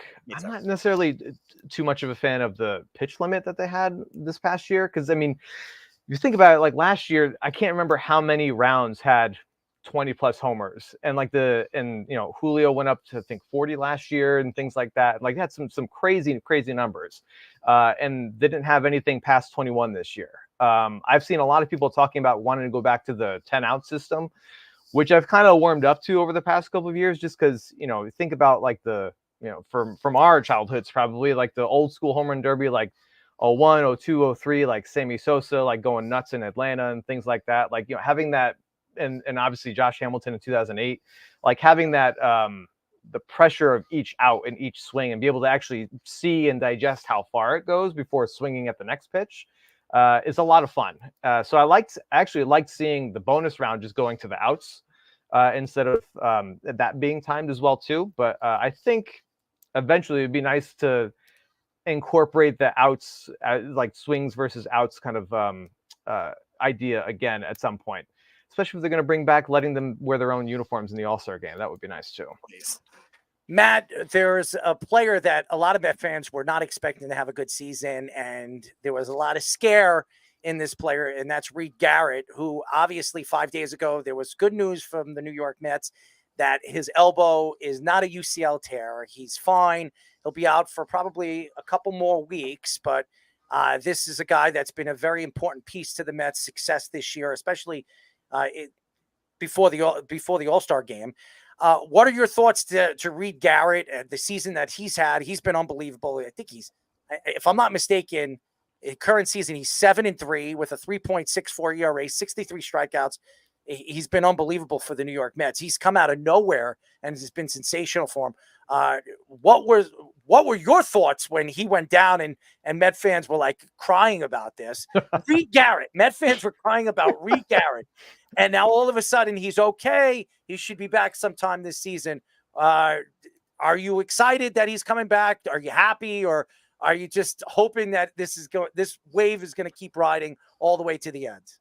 I mean, complaining about Reed Garrett's injury, passion knows no bounds, so, especially in Mets land. So, I mean, I've, like everyone else, is like collective, oh no, like here we go again. Like we finally have one of the very few productive relievers we got this year, and he goes down. So it's obviously encouraging that he doesn't have a season-ending injury for now, although it feels like every time the Mets say something like that, like next week's like, yeah, he just got Tommy John. So hopefully that doesn't happen. But like, this is the beauty of bullpens, and why a lot of executives don't pour a lot of money into the bullpens, because it's very volatile from one year to the next.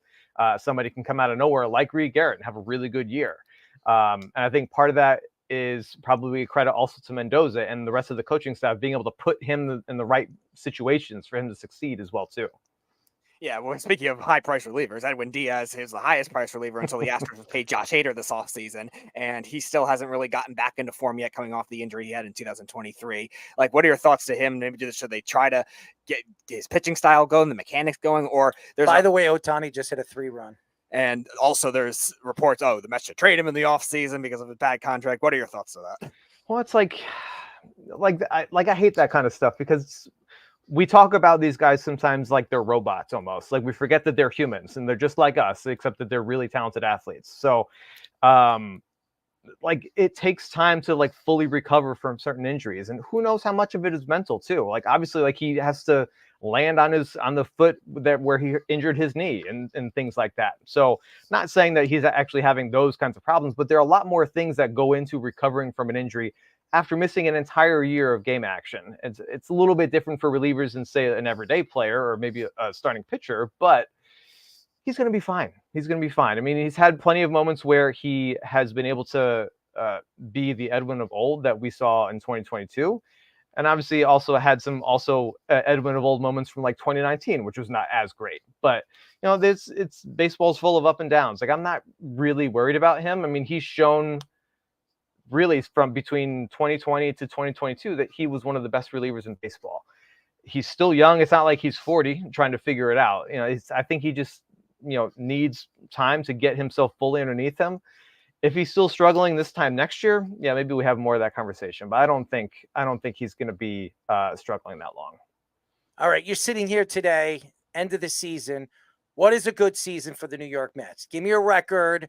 Do they make the playoffs? Do they make the run? What would make Mr. Matt Musico happy for the season the Mets had? Definitely playoffs. If they could grab one of the last 2 wild card spots, I think that would be a huge success. Record wise, 87 and 75, 85 and whatever that would be, 85 and 74, 85 and 77. I think that would be a success, especially with the way this first half was so inconsistent. Started 0-5, then they looked like they were actually going to be a contender. Then May happened, and they looked like they usually do in June, and then they looked a lot better in June and July. So if they can continue to stay consistent, because I think in the Grimace era they're 25 and 12 or 26 and 12, something like that. I don't know if they can keep that pace up necessarily, but you know, they're over 500. I think they're 3 games over here at the break. So if they can push that a little bit along the way, I think they have one of the easiest schedules over the second half. So they have the opportunity to do it. So I think with the way that they've performed, the offenses look pretty good. The starting pitching has looked pretty good. They can find another arm or two for the bullpen. I think that's possible for them. Jinx! Now the real question, how long will it take for next season for Grimace to become the co-mascot if the Mets make the playoffs this year? I think they do it during October if that happens. Nice. I like that way of thinking. We need all the stats from like all the Mets superstitions. The OMG start. We need the Grimace stats, and then the Jorge Lopez throws his glove into the stand stats. Where were they since that moment? I mean, honestly, when you look at the American League, I'm not very excited for the Yankees' second half because they're only behind Baltimore for 1 game, but the Red Sox have been red hot. I mean, Tampa's playing pretty good baseball now. Both teams worry me very, very much moving forward. And everybody, you sit here today and you say, oh, Brian Cashman will figure it out. Brian Cashman. And I want to believe that he will, but if nobody's hitting in that lineup, it doesn't matter what he figures out. They need to figure out what is going on with this lineup. And the only people that are hitting is Juan Soto and Aaron Judge. And ever since Giancarlo Stanton has been out of this lineup has been cold. Could you imagine? Who would have thought that Giancarlo Stanton going down was going to affect this lineup? And from a team that was like 25 games over 500 is now only 18 games over 500 since his injury. So it's definitely worrisome. If you're a Yankee fan, you can't be excited. And by the way, Garrett Cole is figuring it out, but everybody else is just, I don't know. And Carlos Rodon, I think he's a great pitcher. Whatever is going on in that head of his, get it out of it. Stop with the Yankee fans. Stop waving to them, giving them to it and crying on the, in the bench. Nobody cares if you're crying. You're in New York. You decided to come here. You decided to take the money and take less money to come to New York. And you want to win a championship. Well, then go out there and make sure that you don't make the mistakes that you're making. When you're throwing the ball right over the plate, what do you think these guys are going to do with it? It's just, I don't understand it. I know everybody wants to attack this guy. I just think it's all over here. I think he's one of the best pitchers in baseball. I just think it's in his head. I mean, you saw at the beginning of the season. I mean, he was pitching great. He was pitching like everyone expected he would be pitching. Yeah, essentially. And I think one of the biggest questions with him is going to be his workload. Really, when it comes, I think for a number of the Yankees starting pitchers, I think that's probably one of their major worries. I mean, you have Stroman, who has consistently shown he can pitch, pretty much every 5 days. Cole, outside of this year, has been a workhorse. So you have a couple of guys that you can depend on to go out there and pitch. But outside of that, it's a little dicey after that. So I mean, that's why they'll probably try and find a little bit of depth for the rotation because they need it. Knowing Brian Cashman, he'll trade for another athletics pitcher, and then they'll go to get Jameson Taillon back. Could you stop? Why do you have to make me even more upset? All right, I have to sit here and make excuses, and I don't make excuses for the Yankees. When I look at the Yankees and I wonder what the Yankees need to do, I'm not worried that Brian Cashman isn't going to make the right moves. I just worry about Brian Cashman making the wrong move from the other big moves that he makes. He always has 2 or 3 moves, and then 2 of the moves look great, and that one move makes all those moves that he made look like crap. So I just don't want him to make a move that's I'm sitting there and I'm like itching my head. I'm like, what the hell? No more Josh Donaldsons. It just doesn't make sense. So I just hope he doesn't pull that out of his hat. I still think he's the best GM in baseball. I still believe it. And I don't care what anybody says. And if he was out the door tomorrow from the New York Yankees, the Mets would be on his back. Everybody. The Mets would make him the president or the VP of whatever. I mean, they'll find something for Brian Cashman to be a part of the organization. So will half the league if he decides if he doesn't retire. So it worries me that, this is a team that's always been in this position. And in the second half, that bullpen just dies down. And everybody wants to blame Aaron Boone. But guess what? All these guys are getting jobs. Guess who hired those guys? Aaron Boone. So he must know something about baseball if he's hiring Mendoza and all these other guys. And Aaron Boone will get fired and end up joining the Phillies on their staff. Aaron Boone will have a job tomorrow if he gets fired. If Aaron Boone got fired tomorrow, he'd have a job. 100%. There'll be 28 teams lining up for Aaron Boone in the offseason if he becomes available. I think the Yankees got to stop with this, and Yankee fans got to stop blaming Aaron Boone for this. He's not up at the plate. All he's doing, and I will say this about Aaron Boone, is he wears out his relief pitcher sometimes.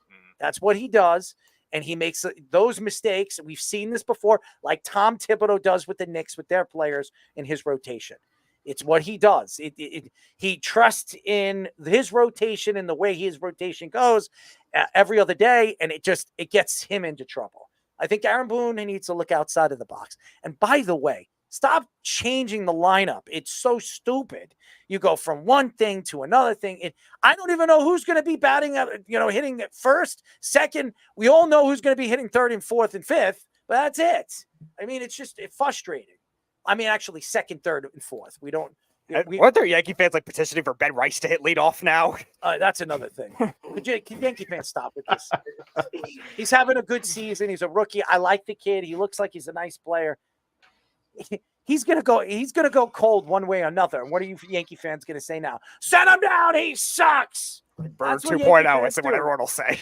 I remember going at the Yankee game last year, and Juan Soto was on the Padres. I was at that game when they were bitching and moaning about him, calling him all these dirty names. And I said to the Yankee fans, I said, and what happens if he's a Yankee next year? And they're like, he's not going to be a Yankee. What is he?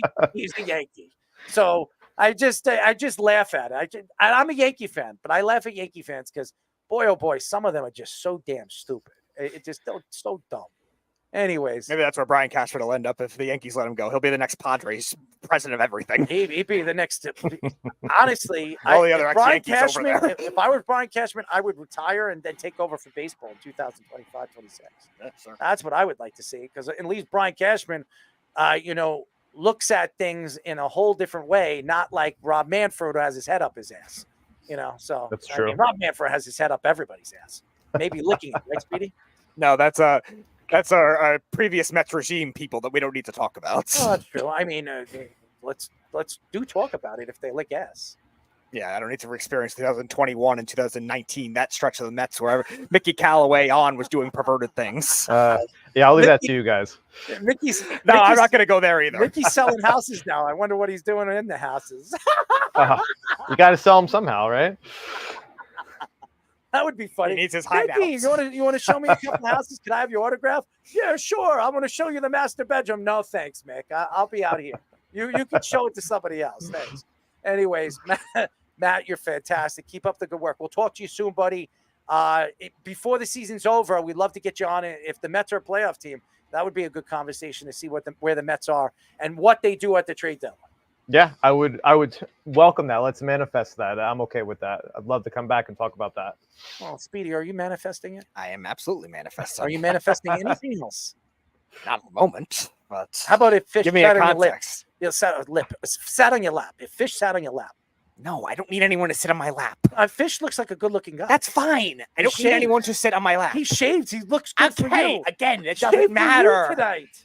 That doesn't matter. He looks. He also clean shaved cut. yesterday. If you paid attention, I don't pay attention. clearly not. By the way, Matt, we got something to show you. If you want to subscribe for this, this is something we would really like you to subscribe for. There you go. I mean, that's. I mean, how much is that a month? I don't know. It's free. it's counterfeit money. Because it doesn't exist. This is. I mean, whoever did this, I'm assuming this is Fish. He deserves a raise. So give that man a raise. The Men in Black at the bottom there. That's great. No, that's one of his famous lines. That's what I need the memory eraser to forget that ever existed. even though our second alternative plan was a much better idea. We had a football player on last week who used to play with the Atlanta Falcons and the Eagles, and he was gonna say, "All right, you could do tequila shots with me to have me forget about anything that is ever said." I don't drink, so I wasn't going to drink with him. No, you would advocate for it anyway, regardless. I would advocate on anything. With my crazy ass, I would advocate on anything. Yes, because you're shameless, we know. Well, that's true. I am shameless. There's no doubt about that. Anyways, Matt, we really do love you. Keep up the good work. We'll talk to you soon, buddy. Appreciate it, guys. Take care. Matt Musico, Daily Dingers, guys. Check it out. He's fantastic. Great stories. He's a great writer. He's been working with the Mets for a long, long time. And listen, if there's anybody that knows about the Mets, it's Matt Musico. And we got him laughing like we always do with everybody else. I mean, Speedy, you are a funny guy, you know? You don't find Fish sexy?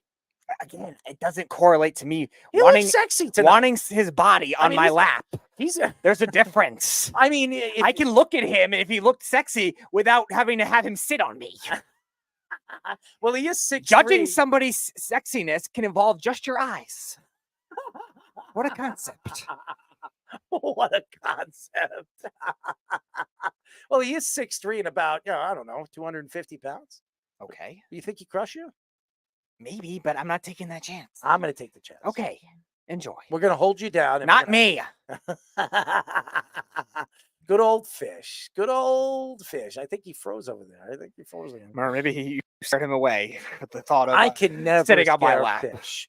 I can never scare Fish. That's just part of the whole game right here. It's all of the game. Yeah, he's back. Oh, it's 3-3. Somebody hit a 3-run home run. Who hit this? Oh, David Fry. No, it was actually no.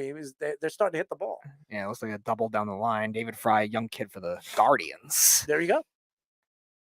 And that's good. All right. And here we go. Bryce Harper said at the MLB All-Star Media Day that paying top umpires extra and leaving only the best ones behind the home plate multiple times per week.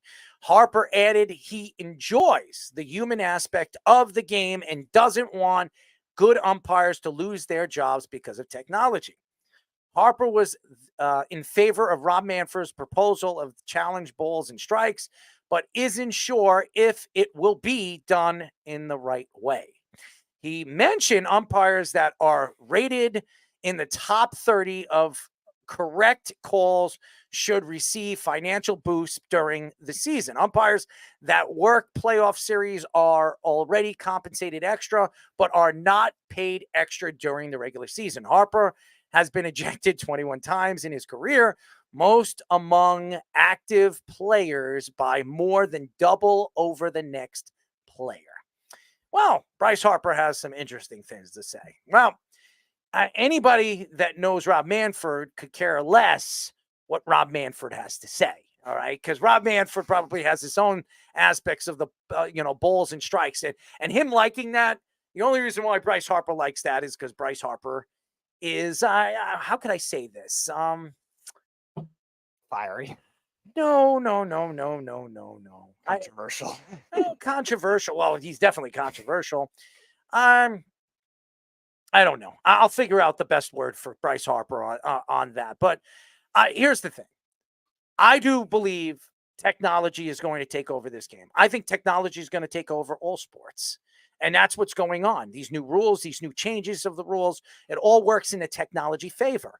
AI is really taking over. As we've spoken about that when it comes to radio, it's changing the world. And we're going to have machines running the world probably in the next 15 to 20 years. We will be alive. We will be old men, but we will have the opportunity to see it. But the way the game works, and you see how everything works when it comes to the TV screen and how they're finding strikes and balls and stuff like that.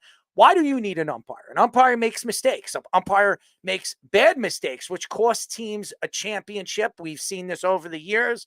And we've also seen umpires make mistakes that cost teams an opportunity to challenge calls. So I look at, obviously what Bryce Harper is saying and other players have said over the last couple of years when this story was coming out, when they were trying to bring technology into the game, that some people like it and most people don't.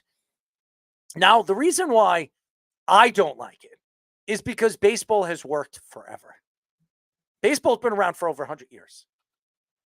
And when Babe Ruth played 100 years ago, you didn't have technology. There was no such thing as technology. Stadiums were bigger. Bats were heavier, okay? I mean, balls didn't have the juice in them. I mean, there was... Allegedly. I mean, honestly, what we see in baseball now is completely different than what we've seen, or I wasn't alive for, in the 20s and the 30s and the 40s. And now you have European players and you have Spanish players taking Hispanic players taking over the league, and now African Americans who play and are considered as good of players as white players. It's a different game than it was in the 20s and the 30s, and that definitely changes. They're more athletic now than they were in those days. Pitchers are throwing over 100 miles per hour. In those days, pitchers were throwing 78, 80 something miles per hour, throwing off-speed pitches that weren't going over 50. Okay, that game is different.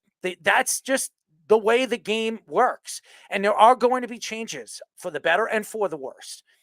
Players are going to speak out. And because Bryce Harper has been one of the faces of baseball, and he is one of the faces of baseball, people are going to listen.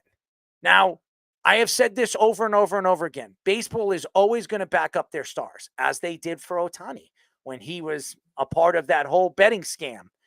I just think that Bryce Harper, when he speaks, people listen. Players listen. Owners listen. Executives listen. So I just think that, when you look at the umpires, I do believe umpires should be paid more, especially the good ones. Yeah. I do. I agree with them. Just as much as players are getting overpaid, I think umpires should be overpaid. Now, some of these umpires, they are umpires during the season, and then in the offseason, they're lawyers. They still have to make money. They still have to support their families. So I think that if umpires are making a little bit more money, they don't have to worry about their other jobs. The younger, up-and-coming good umpires could concentrate and strategically learn the game a little bit better and the rules a little bit better that can help, obviously, the game move forward in the big picture. I think that you look at baseball, and it is growing. I think there's a lot of great young superstars in the game that we come to love. Aaron Judge being one of them, Bryce Harper being another, Shohei Ohtani being another. Mike Trout's still a star in the league, even though he's not the player he once was. And now you have other guys like Fry and all these other guys, Corbin Burns, these guys, these stars right in front of our eyes. I think that baseball and Rob Manfred need to figure out what works for the game. What is better for the game? Is these AI, the AI technology that they want to bring to the game better for the game? These pitch counts and these pitch clocks. I know a lot of pitchers have come out and said that this is hurting the game. It's hurting the pitchers. And by the way, now you can challenge pitch balls and strikes. How does this help speed up the game if you're going to be able to challenge that? Umpires take forever to decide, going to New York and trying to figure out if the guy's out at second base or third base, if they're getting challenged, or if it's a home run. It takes forever. So how does this work? But that's where Bryce Harper, I think, is right, though, in the fact that because you can't challenge the balls and strikes right now, and there might not be a good system to be able to do it, even with the AI, that the best umpire should be behind home plate. Because if you're getting a tag down on first base or a forced play at second or something like that, like that kind of thing is easier to decipher if a guy's off the bag, if a guy makes contact with the guy's body. That's easier to decipher than a pitch, which could have so many spin rates per second and so much velocity where it is exactly in the strike zone. Even the TV boxes are not super accurate. The timing of it is more off than people think. That's why it's hard to even trust that. So I think Bryce Harper is absolutely right when it comes to, if you're judging an umpire that calls 90% or higher of the game right, they should be rewarded for that kind of thing. And we were talking about when Angel Hernandez retired. We've seen so many umpires this year under 75% from a lot of these older umpires. And the last time we had Dale Scott on the show, he was mentioning how the younger umpires have been a better union of it. And that's why I think Bryce Harper is onto something when you look at these guys making a case for not having It's robots. not just Bryce Harper. I'm sure Bryce Harper has talked to other players on his team, on his roster, on other rosters. He's friends with all different players around the league. He's probably worked with the MLBPA and the guys that are the president of some of the players that work, Max Scherzer being one of them. That is one of the lead guys to speak for the players. So obviously, I look at the league. I do believe the minor leagues, some of these players should be making more money. I don't understand.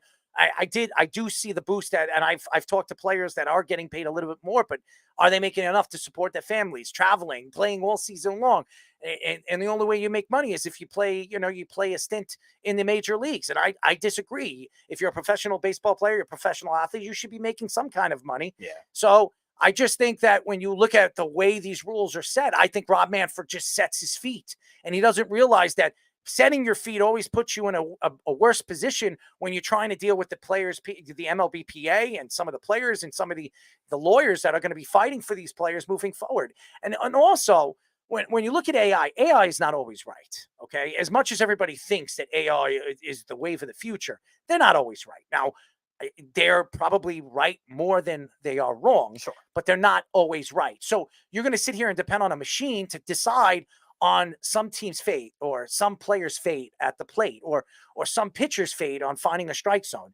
I don't like that. I think that it's more it's fit for the human side of the ball, and it's always worked. You ask any player in the past, even the players that were successful in the major leagues, even the guys that you didn't like the Randy Johnsons of the world, or the Pedro Martinez's, the pitchers that were, not liked by the hitters because of the way they hit the corners and they threw the ball and they threw it at you to keep you out of the box. So, and Roger Clemens being another one that loves to throw other things at you. Yeah. So, I mean, it's the game has worked. So why change it? Why are you changing it? Because, hey, I understand that you're going to see change in the league because it's more athletic and it's more faster than it ever has been. But baseball's always worked for 3 hours. The Yankee games and Boston Red Sox games were fun to watch for 4-hour games. I don't care what anybody says. You go to a baseball game, you pay all that money to go to a baseball game to watch a good game against two good teams. You want to see a 3-4 hour game. You want to see the fans kill each other. You want to see the fans get drunk and call each other asses. That's what makes the game fun to watch. I mean, seriously, I'm not going to sit and watch a baseball game on television all season long and say, hey, you know what? Did you see that guy's ass? I mean, look at him on the pitcher's mound. He can't find the strike zone. Or, hey, look, I'd rather shove that bat up his ass than have him hit at the plate. I mean, seriously, it doesn't make sense. I think the game needs to be more accustomed to the fan. And I think what makes it accustomed to the fan is the older fan to have what they've been watching for over 100 years. Now I want to bring Fish in. Okay. And Speedy, I know you had something to say, so I want you to finish up on your thoughts to what I just said. And then we'll bring in Fish and his opinion towards this, because I don't think Bryce Harper's wrong, but I just think AI technology is not right for the sport of baseball right now. No, and that's why I wouldn't prioritize it either. I think it's a good thing to have on the side, like just a quick instant replay type thing. Like Bryce Harper's saying, I think if they can moderate the amount of challenges or the amount of pitches you can challenge, maybe that kind of thing can work, because there have been calls that like egregiously outside that they call strikes or vice versa. Like that's the ones you have to avoid. And that's the one the instant replay thing. But I don't think AI is going to be perfect. I still going to cause a lot of controversy. And I'm curious to see if there's going to be a pitcher that calls out this strike zone, a lot of these new rules, and if that can maybe make a difference. Because we've only really heard it the last couple of years from hitters, but when are the pitchers going to step up and make that kind of thing happen? Because there's a reason they brought the universal DHs, is preventing guys from losing jobs. The umpires should be treated the same way. I like Harper's idea of the accountability by incentivizing them to call the games well and give them more money. And so instead of just punishments or the secret punishments or you don't get to do the playoff game, which is it's really a slap on the wrist for some really egregious umpiring. Tell them, look, if you want to make more money, be a better umpire. And I think that's a nice way to go about improving umpiring in general. I don't know if we need to go the AI route, but it looks like they're going to test it out. Apparently, they're going to try to test it out in the spring next year. That came out today as well, that they're going to give it a shot in spring training. It's new. They're trying in the minors. We've talked about it in the past couple of months as something that was pioneered by Theo Epstein, trying to fix the game, try to make it more likable to this younger generation of TikTokers and attention span of nanosecond Generation Z over here and whatever else is after them. So they got to figure something out if they're going to lose the ratings war against basketball and football to the degree they are. Something's got to give. So maybe this is one step in the right direction, but I would just rather be better umpiring and leave the game as it is as much as you can. I would agree with you. And I think baseball needs to figure out what makes sense and not go the AI route yet until they feel like they have to. Woj reports that James Dolan took shots at the new NBA media rights deal worth about $74.6 billion.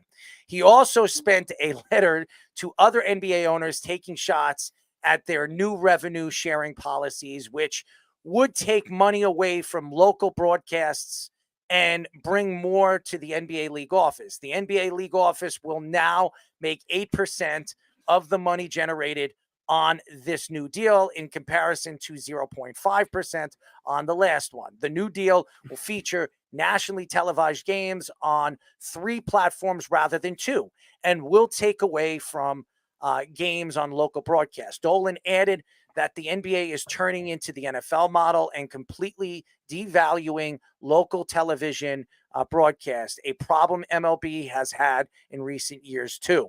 The new media rights deal features nationally televised games to be broadcasted on ESPN, Amazon Prime, and NBC Sports. I think for the first time, James Dolan is on to something. I mean, seriously. Who would have thought? Who would have thought that James Dolan is on to something? And I think basketball and the NBA is just trying to put more money in their pockets. Adam Silver decided to not take the Disney job, and he's trying to find more revenue for the league office to bring in more money and more revenue sharing for them and all the executives working in the office, the home office in the New York office. Here's the problem. And I agree with the whole James Dolan situation. Local television has been a part of the growth of the team's worth and the growth of building their channels and their television channels for all the other sports that have on it. I mean, the Yes Network has the Nets on it. It has soccer on it. And why? Because the Yankees are on it. The Yankees are drawing. And now all the other teams with the organizations that they're working with the Yankees are getting the Yankee fans to come and watch him. The platform is there for the Yankee fans to watch, if they're interested in the Nets games, to watch the Net games or some of the MLS games or the Red Bulls or whatever the hell that was on the S Network. MSG is big for the Yankees, the Rangers, the Islanders, all these teams. Even Buffalo and the Devils are Buffalo and the Devils. And now you're taking away one of the biggest assets, the New York Knicks. And you're taking the Knicks off of regular televised games to put on ESPN or Amazon. How does that work? And if I was James Dolan, I would fight this. If I was an executive, this is my team. How could you tell me that I can't play my own team on a national on my television channel when I own the team? How could you tell me that? Now, what? Because you're giving me more money? I could be making just as much money. How if I decide to sell my team, right? And I want to sell the rights to MSG because I own the rights to MSG, I'm going to lose out on money because of this. I have no control over it anymore of the Knicks games because the NBA is telling me, well, this game, that game, this game, that game is going to be on a nationally televised, position. So how does this work? And again, James Dolan has every right to argue. He owns the Knicks. He has control of the Knicks and where the Knicks should be playing. Now, other teams and other owners are going to agree to this. Why? Because guess what? They're making money off of this. And they're saying, you know what? But there are other teams that are not bringing in as much revenue as MSG is. Okay? Madison Square Garden, being that it's one of the biggest, biggest stadiums, one of the biggest, biggest team growth, not just in New York, but throughout the New York metropolitan area when it comes to televised sports. You're going to take that away? SNY is loving this. I'll tell you that right now, because what is SNY going to do? SNY doesn't have anything to watch. And now, hey, you know what? And now that the Knicks aren't going to be playing as much as on MSG, we could start drawing those MSG fans to come and watch some of the stuff that we're putting on SNY, even though it's garbage. Steve Cohen and James Dolan partners. Well, Steve Cohen doesn't own SNY. He doesn't own SNY. Oh, yeah. It's a Wilpons. Well, the further that ends up happening, maybe it won't work. Well, what I'm trying to say is, I mean, James Dolan has every right to be upset about this. And I think a lot of these NBA owners should be stepping up and standing up for James Dolan on this, because all the NBA is looking at is making money for themselves. They're not looking out for the teams. They're not looking out for the owners. Now, Adam Silver now I'm going to say this. Adam Silver is hired from the owners as the commish to look out for the owners. But now, with some of these owners looking past that and looking at the revenue sharing and all the different monies that they're bringing in through television deals, now the ownership is saying, hey, look, we're getting more money from Amazon because James Bezos is one of the richest people in the world. I don't even think Bezos owns the rights to Amazon as much anymore. And then you have Prime doing what it's doing right now. And then NBC Sports, which, by the way, has been a failure when it comes to analytics and analyst stuff and radio analysts, because they've gotten rid of their sports radio end of the sports end of it. So again, how does this work? And there are teams like the Knicks that are making tons and tons of money through their broadcast. How does this work for teams like the Knicks? How does this work for the Lakers? How does this work for, I don't know, the Miami Heat that bring in a huge amount of followers and fan base? I don't think this works. And I think, and how does this work? And who agreed to this? I know James Dolan wasn't agreeing to this. How many owners agreed to this that now it's implemented into the game? Yeah, and well, think about all the local TV issues that baseball has had as well, and basketball networks are on a lot of the same spots. You were mentioning Yes Network, which that maybe won't be an How about issue. NBA TV? And maybe this is why TNT decided to get rid of Charles Barkley and Shaquille O'Neal and all those guys, because they can't, because now you're looking at ESPN and Amazon Prime and NBC Sports. They're the lead getters. And by the way, you know who owns NBC Sports? I got news for you, ESPN. So ESPN's starting to buy out as much as they possibly can. Right. And also, a lot of those games are broadcast on the same networks that are already struggling in baseball that are now going forward in basketball. We interviewed a couple basketball broadcasters. I'm sorry to cut you off. It's not ESPN, though. It's Disney that owns ESPN and NBC Sports. Sorry. Yeah. And we interviewed Dave Benz, who was with the Timberwolves, now has to do other things because he got laid off from there, and who said there isn't going to be a ripple effect of the other guys. We interviewed the Miami Heat guy a while ago, but he's not with them anymore because a lot of these local broadcasts are there. We're going to have one on the show in about 5 minutes, and Kevin Ray, who's broadcast nationally with the Cowboys, he's doing very well, and the Suns, again, their local station, I think, is the same affiliation with the Diamondbacks. And so these other teams that are going to have trouble with this kind of thing, you're definitely going to feel bad for that. Now, I'm not saying you should never stream games or have nationally televised games, but you don't need to saturate it with that much where, okay, let the streaming services take over. A lot of the guys already get annoyed with the streaming services as it is taking over these games. There's a reason, they listen to these guys in baseball and basketball. They love the broadcasters as it is. They should be treated that same way and not laid off or not subject. A lot to of people are going to be laid off. A lot of people are going to be laid off because now you're going on a national stage. You're going on ESPN. How many broadcasters are going to be out there be able to speak on a national stage? I mean, we know Ian Eagle. I'm friends with Ian, and I could only imagine. Now, Ian's one of the biggest and the best when it comes to football and basketball in the industry. Now Ian's going to sit there and say, hey, you know what? I can't work for the Nets anymore. I want more broadcasts, more televised broadcasts on ESPN and Amazon Prime and NBC Sports. So other people that are sitting there at that position, because it's the great Iron Eagle, are going to lose their opportunity to analyze certain games and be a broadcaster. And then they're going to be sitting there saying, where do I fit in with this new deal? How do I fit in with this new deal? So James Dolan standing up and speaking up for the NBA media rights deal and the fact that the media rights deal is going towards the NBA making money than the other parts of analyzing what is going on with the TV deals and the local TV deals that are losing out on money because of these deals with ESPN and Amazon Prime and NBC is to me a big thought of where the NBA is going and why the players are running the league and why LeBron James is who he is today when it comes to the NBA and the growth of the NBA is because you see Michael Jordan, and the one thing Michael Jordan stood very strongly by with the game is finding ways for players to make money after they retire, bringing in revenue sharing in different ways where, you know, Michael Jordan was the first person to make a deal with Nike where he's making money off of every single sneaker he's selling, not a full deal that they're offering you $250,000 for the deal for 3 years or something like that. Now you're getting a certain amount of money through the deals that you're getting, the percentages that you're selling. And now the game is different. Now you're getting all these endorsements and you're bringing all this money in. And Kevin, and we're going to get into this with Kevin Ray because he is a broadcaster. He works in the football end and the NBA end. And you look at it, and it should bother you if you're a Phoenix Sun fan and you're going to lose out on Kevin on a live broadcast because of the fact that they're just a completely different deal, a completely different television deal that the NBA is agreeing to. So there's a lot to look into in this deal, how it does affect the game and the growth of the game. And that's why for all the people that make fun of James Dolan and hate James Dolan, and I'm one of those guys that couldn't stand James Dolan. Okay. And he stepped away and he's letting Leon Rose run the team. And that's why this team is in a good position. When you sit back and you wonder where this league is going, it's going in a good position because there's a lot of money to be made. And the NBA sees what the NFL is doing. They're trying to copycat. And copycatting doesn't always work. And we've seen this many, many times, not just in sports, in music. Look at music. Look at where music is going in the world. Okay.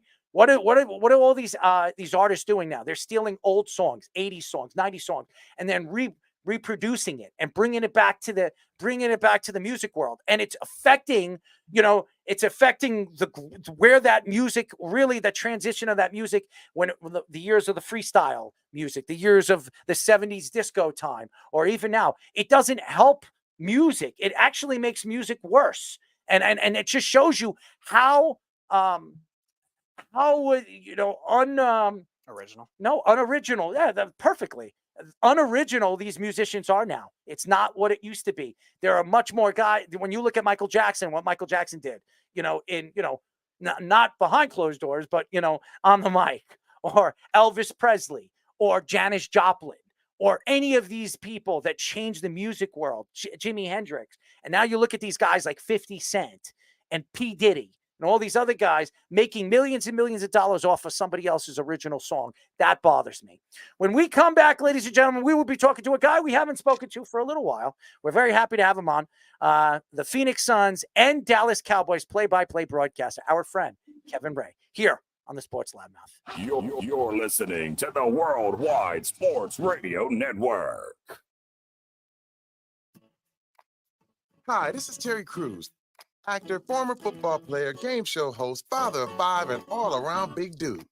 I'm also an expert on drama. I know all kinds of drama.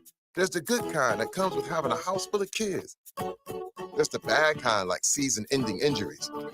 There's the necessary kind, like having an agent in Hollywood. And there's silly drama, like the drama around my percolating pectorals. And then there's the drama you can skip. Skip the drama that comes with not having your high school diploma or equivalency. Find free adult education classes near you and finish your high school diploma. Visit finishyourdiploma.org. Or text diploma to 97779. Message and data rates may apply. Reply STOP to opt out. That's diploma to 97779. And leave the drama to actors like me. Brought to you by the Dollar General Literacy Foundation and the Ad Council. You're listening to the Worldwide Sports Network. This is the Sports Loudmouth.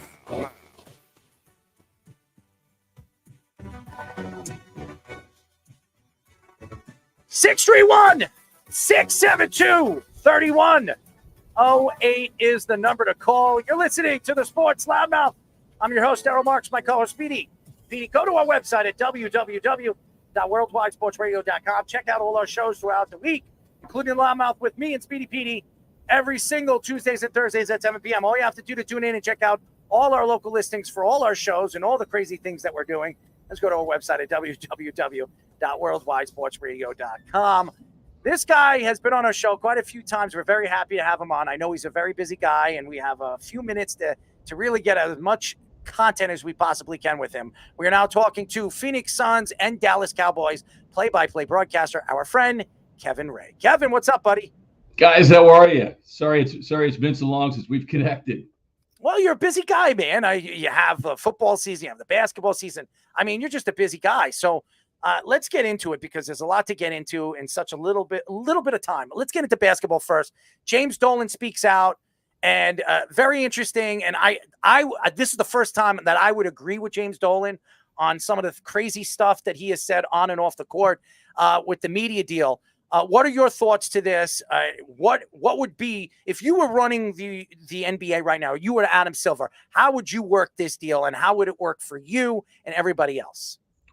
Yeah, well, and just full disclosure, I haven't dug, super deep into all the details of the deal. I've kind of glossed over it, read some of the story, but clearly, I think you can understand maybe some of the points that Dolan is making, and I think it.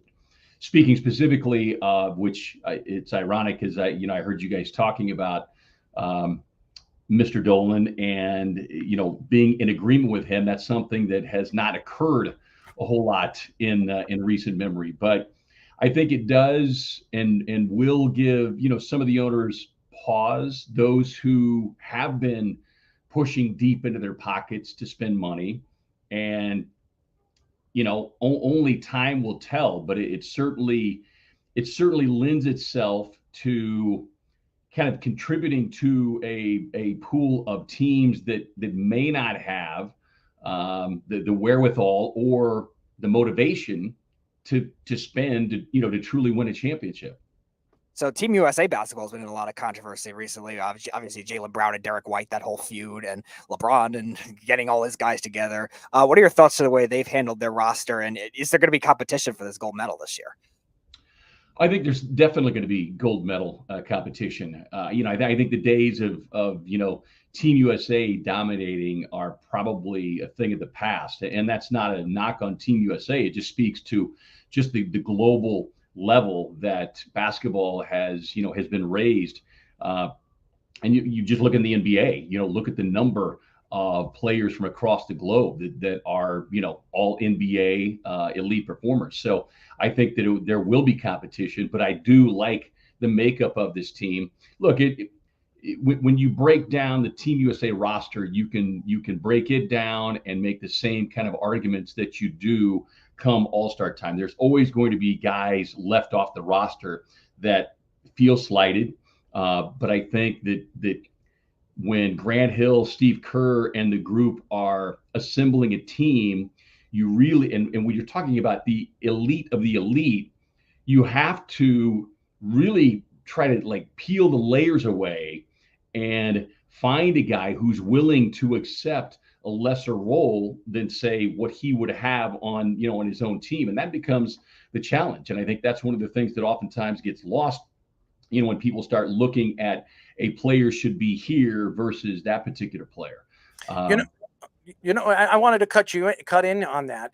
Kawhi Leonard was sent home by Team USA when the Clippers wanted him to play. He wanted to play, but they decided, you know what, we don't want you here. We're going to bring in Derek White. What are your thoughts to that story? I mean, that's breaking right now over the last 24 hours. If I was Kawhi Leonard, I wouldn't be happy about that. I'm one of the best players in the world, and I'm getting dropped down and being added by Derek White. I mean, Derek White. I mean, I understand he had a good season, but it's Derek White.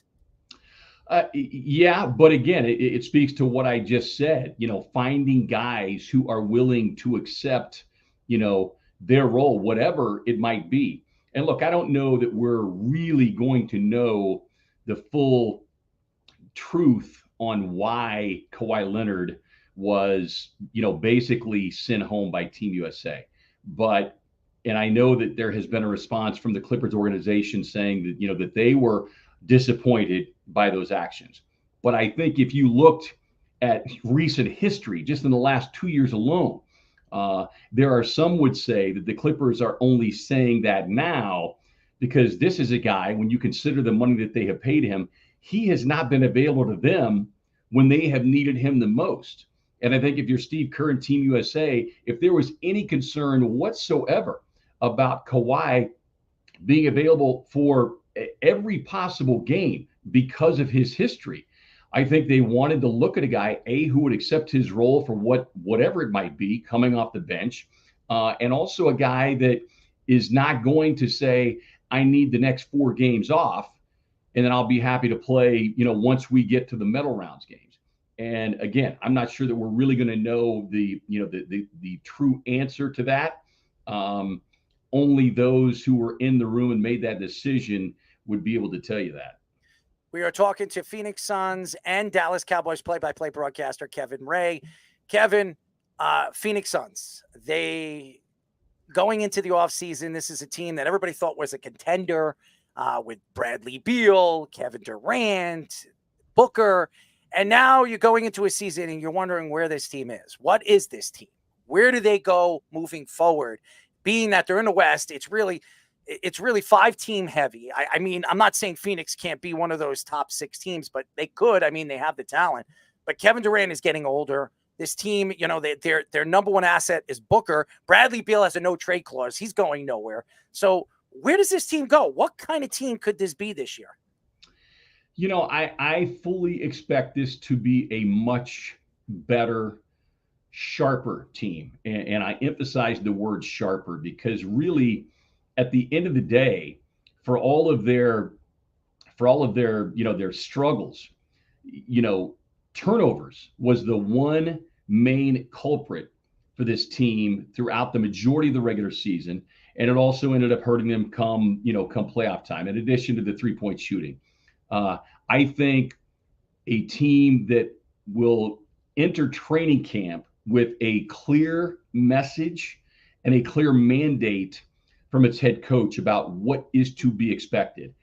And in addition to that, I think you're going to see 3 dudes who are extremely hungry and eager to flush away what transpired last year, which was no doubt extremely disappointing considering, the level of talent that this team had with those top 3. I think that bringing back a good majority of this roster will also help. Sometimes I said it even early on last year that while I was, cautiously optimistic, you can't microwave a championship. There's something to be said for going through it and struggling. You look at the Boston Celtics. The Celtics finally were able to break through, but they did that after they came so close, but they also kept the core of their group together. So I look for this Suns team to bounce back this season with a much better, much stronger performance. And I think you're going to see a team that's a lot more buttoned up on both ends of the floor, particularly on the defensive end under Coach Bud. So moving on to the NFL, the Cowboys, as they always are, in a lot of offseason storylines. First with Micah Parsons, there was questions about his leadership earlier in the offseason, speaking on his podcast all the time. And now he says if the Cowboys don't sign him, I want to be traded to the Steelers. So what are your thoughts on Micah Parsons as a player and his comments off the field? Well, we do know this about Micah. He loves to engage, both in the game and also off the field. Look, the one thing that we know, because we're all in the same industry, right, which is broadcasting, off-season always creates all kinds of headlines, and some of them good, some of them not so good, because there's so much free time, and also because the media is constantly looking and searching for stories. Micah understands the value of that star on the side of his helmet. And there's no denying what, wearing Steelers black and gold would also mean. But for a guy who does love to truly market himself, there is a reason that particular organization, that one with the star, has been the highest valued sports franchise by Forbes, I think 6 of the last 7 years. And anybody who's wearing that star also is a beneficiary of that. So Mike is doing what, a lot of guys in his shoes will do. He's kind of, negotiating through the airwaves, over the airwaves and on his podcast. But he knows full well what winning in a Cowboys uniform would mean to him personally, professionally, and certainly for his legacy. It's so funny about the Cowboys because I don't make fun of the Cowboys. I actually stand up for the Cowboys because everybody can't stand the Cowboy fans. But I'm a Yankee fan and I can't stand the Yankee fans. And I've said my piece about that. And even Jet fans that are so blind to believe that, hey, you know what, Aaron Rodgers is back. It's going to be a great year. We don't know until we see Aaron Rodgers play more than 4 snaps. That's just me. Anyways, getting back to that, CeeDee Lamb is, to me, the best. He was the best wide receiver in football last year. There's no argument to that. There's no secondary wide receiver the Cowboys have. And I don't want to hear it from the Cowboy fans. Well, we had Cooks, we had this, we had that. They don't have a real number 2. CeeDee Lamb, everybody knows he's getting the ball, and he still catches the ball. He had, 4 200-yard games last year? I mean, the guy's unbelievable. To me, when you look at the 3 guys that are going to be signed, that need to be signed, Dak Prescott, who was a top 3 MVP voting guy last year. He was number 2. And then you have CeeDee Lamb, who was probably the best wide receiver, and Micah Parsons. In order, if you were to decide who do you keep and who do you let go, where would you go? Well, look, it's easy to sit here and try to place them, in terms of the pecking order. But you gotta start with your quarterback. I mean, your offense isn't going to do anything if you don't have your quarterback. So I think it starts with the quarterback. Now, granted, Dak's kind of in the driver's seat here, so he could, kind of play chicken if he wants to and extend this thing out until next season. But I do believe that the Cowboys will find a way, will get creative, and all 3 parties will come to the decision that it is best that we all come to the table together and work something out. But CD, certainly, it's 1A and 1B in terms of Prescott and CeeDee Lamb, because it is quite evident over the last 2 seasons what CeeDee Lamb has meant to Dak Prescott. And, beyond that, though, the concern if you're a Cowboys fan is the Cowboys offensive line, because they've lost a couple of key guys now over the last season and a half. And so to me, one of the big question marks coming into this season, and it ties directly to Dak Prescott and CeeDee Lamb, is how good and how strong this Cowboys offensive line is going to become. Because you can be a great receiver, you can be a great quarterback, but if you don't have time to throw, if you can't run, if you can't play action, all those other things won't come together. So there were coaching rumors of the offseason too. Mike McCarthy got the last year of his contract. Even a lot of Cowboys fans thought he should have been fired, but they were also linked. We were talking about Lincoln Riley earlier. They were linked to Bill Belichick at one point in the offseason. Do you see Jerry Jones making that kind of move for somebody flashy like that if Mike McCarthy doesn't work out? Or do you think he'll be loyal to Mike McCarthy like he was with Jason Garrett? Well, I will say this, that I do believe that this is a make or break year for Mike McCarthy. There was a lot of people, as you mentioned, kind of calling for the head of Mike McCarthy at the end of last season after the debacle to the Green Bay Packers in the postseason. And it has been evidence now with the last couple of seasons that while Mike McCarthy has been a terrific regular season coach, he's not been able to make the right calls and push the right buttons in the postseason. And we've said this now 5 years running. Jerry Jones is not getting any younger. And he is growing more impatient by the week, by the day. And, I think if the Cowboys come up short, and when I say short, you certainly can't have another playoff flop like you did last year. I think that Mike McCarthy, at the very least, needs to get to an NFC championship or a Super Bowl at minimum in order to secure himself further employment with the Cowboys. And, as far as the other name, like you mentioned, Lincoln Riley might not survive at USC. So I can't imagine why the Cowboys would go hire Lincoln Riley as coach of the Dallas Cowboys. One more question for us. And by the way, we are talking to Phoenix Suns and Dallas Cowboys play-by-play broadcaster Kevin Ray, a friend of ours, has been a part of our show quite a few times. And I know he's a busy guy and he needs to head out of here. My last question for you. You look at this season and the NFC is so wide open. It really is. And the NFC East is it's really two teams. It's the Cowboys and the Philadelphia Eagles. And the Eagles got better this offseason.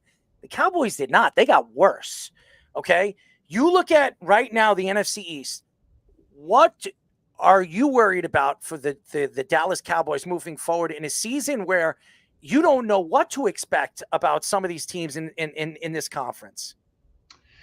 Yeah, and look, you mentioned the Eagles, and no doubt they had a tremendous offseason. I will say this. I don't think the Cowboys' offseason has been as bad as some would project. I think what's made it easy to make the Cowboys, the whipping boys, if you will, is the fact that Jerry Jones made the comment, all in.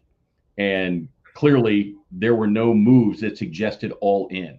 But they've yet to get those three guys that you mentioned signed. So I don't think their offseason has been as bad as some would suggest.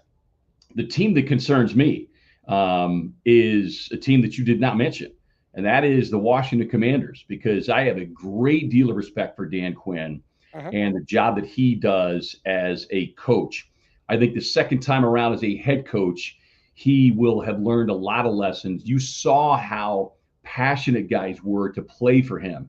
And this is a Washington team that I know they've got a rookie quarterback, but this is a Washington team when you really look at position by position, offensive line, defensive line, their skill players, they've got some talent. So I would say do not sleep on this Washington team. In fact, what I would say with Washington is I can see this being a team, barring injuries, that they will, they'll kind of come out of the chutes maybe a little bit slow because of, the dramatic changes, the new coaching staff, a rookie quarterback. But I can see this Washington team being one, let's see, over the last 8-10 weeks of the season that could really start to ascend. So I would say keep an eye on that Washington team in the NFC East as one that you don't want to mess with.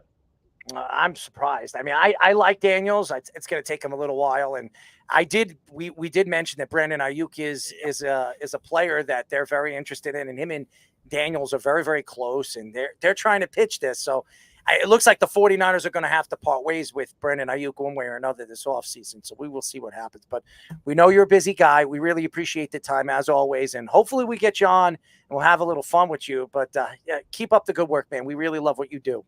Thank you, guys. I appreciate the invite. Yeah, let's see if we can schedule another time, maybe have a few more minutes for you, okay? Absolutely. Thank you, man. We really appreciate it. All right, take care, fellas. Kevin Ray, man, he's fantastic. He's always professional. He knows his stuff. He's a basketball guy, football guy. He probably knows his baseball. He knows his hockey, Speedy. I mean, the guy knows his stuff. Mm-hmm. Absolutely. It's funny because you mentioned it's been a while. I think the last time he was on, I was looking at the video. The last time he was on, I think Kevin Durant was still on the Nets, and now he's with the Suns, ironically. Well, yeah, Kevin Durant, the wondrous of them all. I say wondrous because I could only imagine what this Team USA team is going to be if they lose and they don't win the gold medal. There is going to be a lot of quotes, ladies and gentlemen, and a lot of excuses because I don't want to hear Team USA make any excuses. Kawhi Leonard shouldn't have been sent home. As far as what I've heard, Kawhi Leonard was healthy. He was healthy. So why did you send Kawhi Leonard home?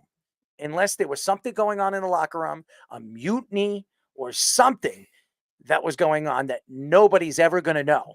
Because you bring Derek White, and then you have Jaylen Brown, and we're going to get into this story right here because it's a very interesting story. And you bring in Derek White, and Derek White, I understand he's a team player. Derek White was brought to the Celtics for nothing. I mean, nobody even knew who Derek White was until last year.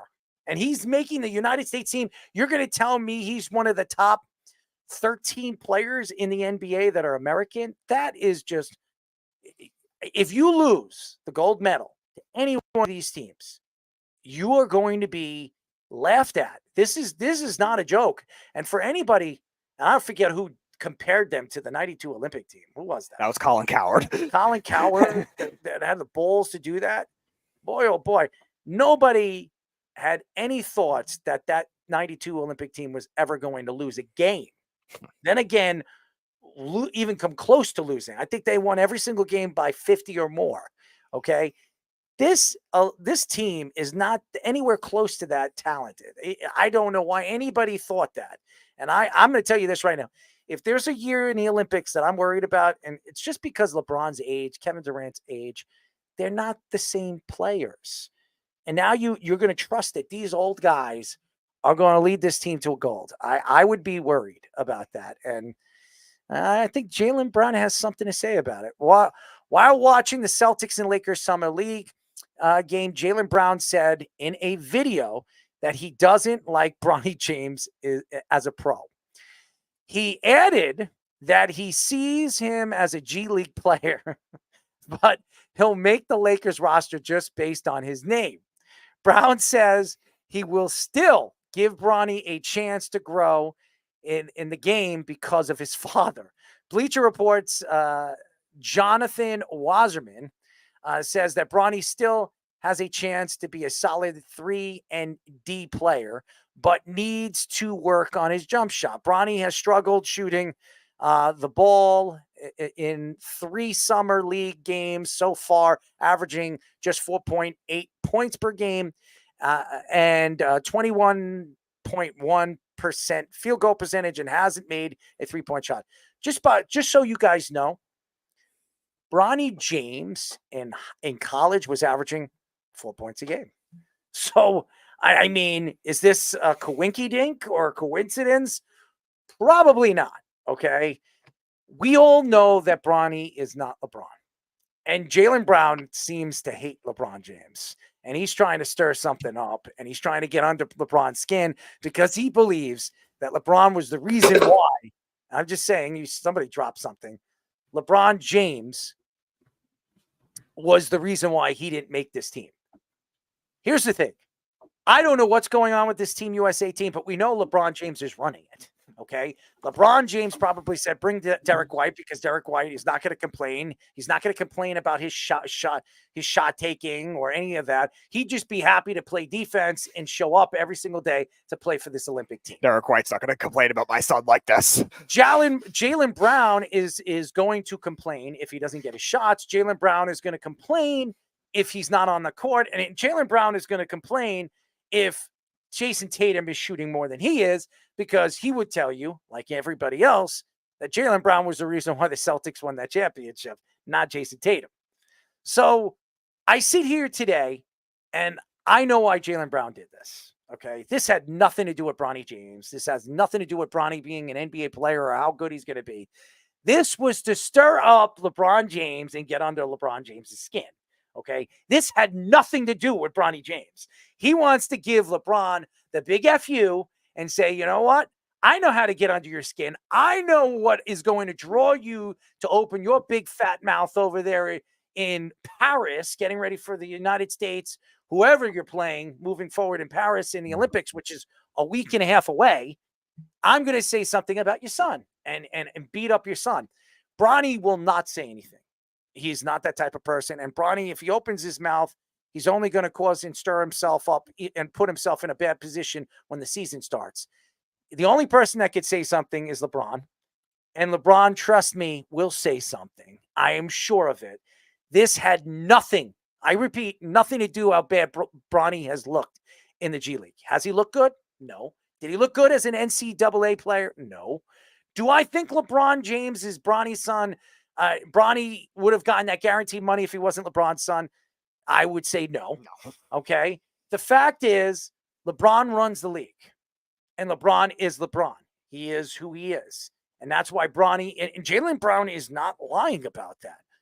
But for Jaylen Brown to do this in such a funny way and in such a funny fashion, in such a quick fashion after this whole Olympic United States thing, it was only to stir up more beef and more problems with him and LeBron moving forward when the season starts. Yeah, you wonder if like fueling the Celtics-Lakers rivalry. Let's get this on too. Yes, LeBron is going to have the pettiness as well because LeBron's been petty with other guys his whole career too. So the young players are finally going to stand up for it, and they're going to take their shots at LeBron when it needs to. And LeBron's going to say something. Oh, of course. He will. And LeBron has his quote-unquote, his clique, his boys, Kyrie Irving, Chris Paul, all these other guys are going to stand up for LeBron no matter what. But you're also seeing these younger players starting to fire back and make comments. Chris Paul's Bronny's godfather? I think so. Like yeah, you were mentioning that. I think we were talking about Bronny and it's guaranteed money. Like that, LeBron has his guys, like his banana boat crew or whatever it's called. All those guys that he drinks wine with. I'm starting to like Jaylen Brown. I like it. I like that. I was saying the same thing. This is awesome. I love this guy. Causing this Finals is MVP, Errol. Yeah, I like it. You know why? Because the NBA is all about kissy, lovey-dovey kind of thing. And now you got a bad guy. You got a guy that doesn't give a crap. He's going to say what he feels. And he says, you know what? F this. I'm going to do this. I'm going to go after the biggest superstar in the NBA. I'm going to go after his son. I'm going to go after everybody. And you know what? I'll go after my own players if I want to. I don't give a crap. I don't care. And if the Celtics don't like it, trade me. You're going to have to trade away $400 million that's coming to me too, baby. I love it. As a matter of fact, I would love to see Jaylen Brown in a Knicks uniform. I love it. I think this is funny. I think he's the perfect bad guy too. I think he's the perfect bad guy. He's a Celtic, and Jason Tatum's probably hiding in the corner because Jason Tatum doesn't like to speak. He's hiding in the corner. I didn't tell him to say it. I didn't tell him to say it. And Derek White's just sitting there saying, oh, man, I got to deal with that when I go back there. Keep in mind, these are it's also Speedy, it's like he's sitting on top of the mountain with his conference finals MVP, his NBA finals MVP, and the Larry O'Brien trophy. And just looking down the mountain and $400 million and looking down at everybody and just talking his smack, talking his game because he's always wanted to. This is the time. This is the summer of Jaylen. He's just going to say whatever he wants. They wouldn't let him on the USA team. Whatever. Even more time for him to talk smack. What a great summer he's going to have right now. This is the best year of his basketball career. Good for him. Let him go. But you're right. Like it's becoming like the biggest example of like the younger players to go out after LeBron, and whether it's like extreme comments like this or like even just inadvertently, like we were talking about it last year. Like, why is LeBron trying to spread rumors when the Nuggets are in the NBA Finals? Jamal Murray took that personally. It took shots at LeBron. Then you saw the report in the offseason. Oh, Kyrie Irving's going to leave the Mavericks, and Luka Doncic took that personally, and Kyrie Irving ends up going back. Like everyone, all these other younger players are fueling up to take over the NBA with these comments and these types of things, and against LeBron James, against this older generation, not taking shots at these veteran guys, and Jaylen Brown now saying the part, taking shots at his son. Why not? But here's the thing, and you have to give Jaylen Brown a lot of credit. He's picking the perfect time to do it. Sure. And he knows that Bron's not going to come out and say anything because he's got to worry about Team USA basketball and how bad he's going to look when he's going to come out and say he's going to have to wait. And while he's waiting, Jaylen Brown's sitting there and he's stirring up more stuff. What is Jaylen Brown going to say next? Who is he going to attack next? And I love it. I think it's great media work. I think this is great for his persona. I think this is who he really is. And now you're hearing why people can't stand him and why his own players can't stand him, why the league and the players can't stand him, because he's so outspoken. He doesn't give a crap. So this is great. This is great for basketball. It creates a bad guy, and Draymond Green's a bad guy, but Draymond Green's a bad guy in a different way. Yeah. He does it with his stupidity on the court, and Then you have other guys, Brooks, who does stupid things on the court. Jaylen Brown is a finesse player. He's a defensive player. He's a great player. He's a good player. And he's doing it with his mouth. And who did it with his mouth? Isaiah Thomas did it with his mouth.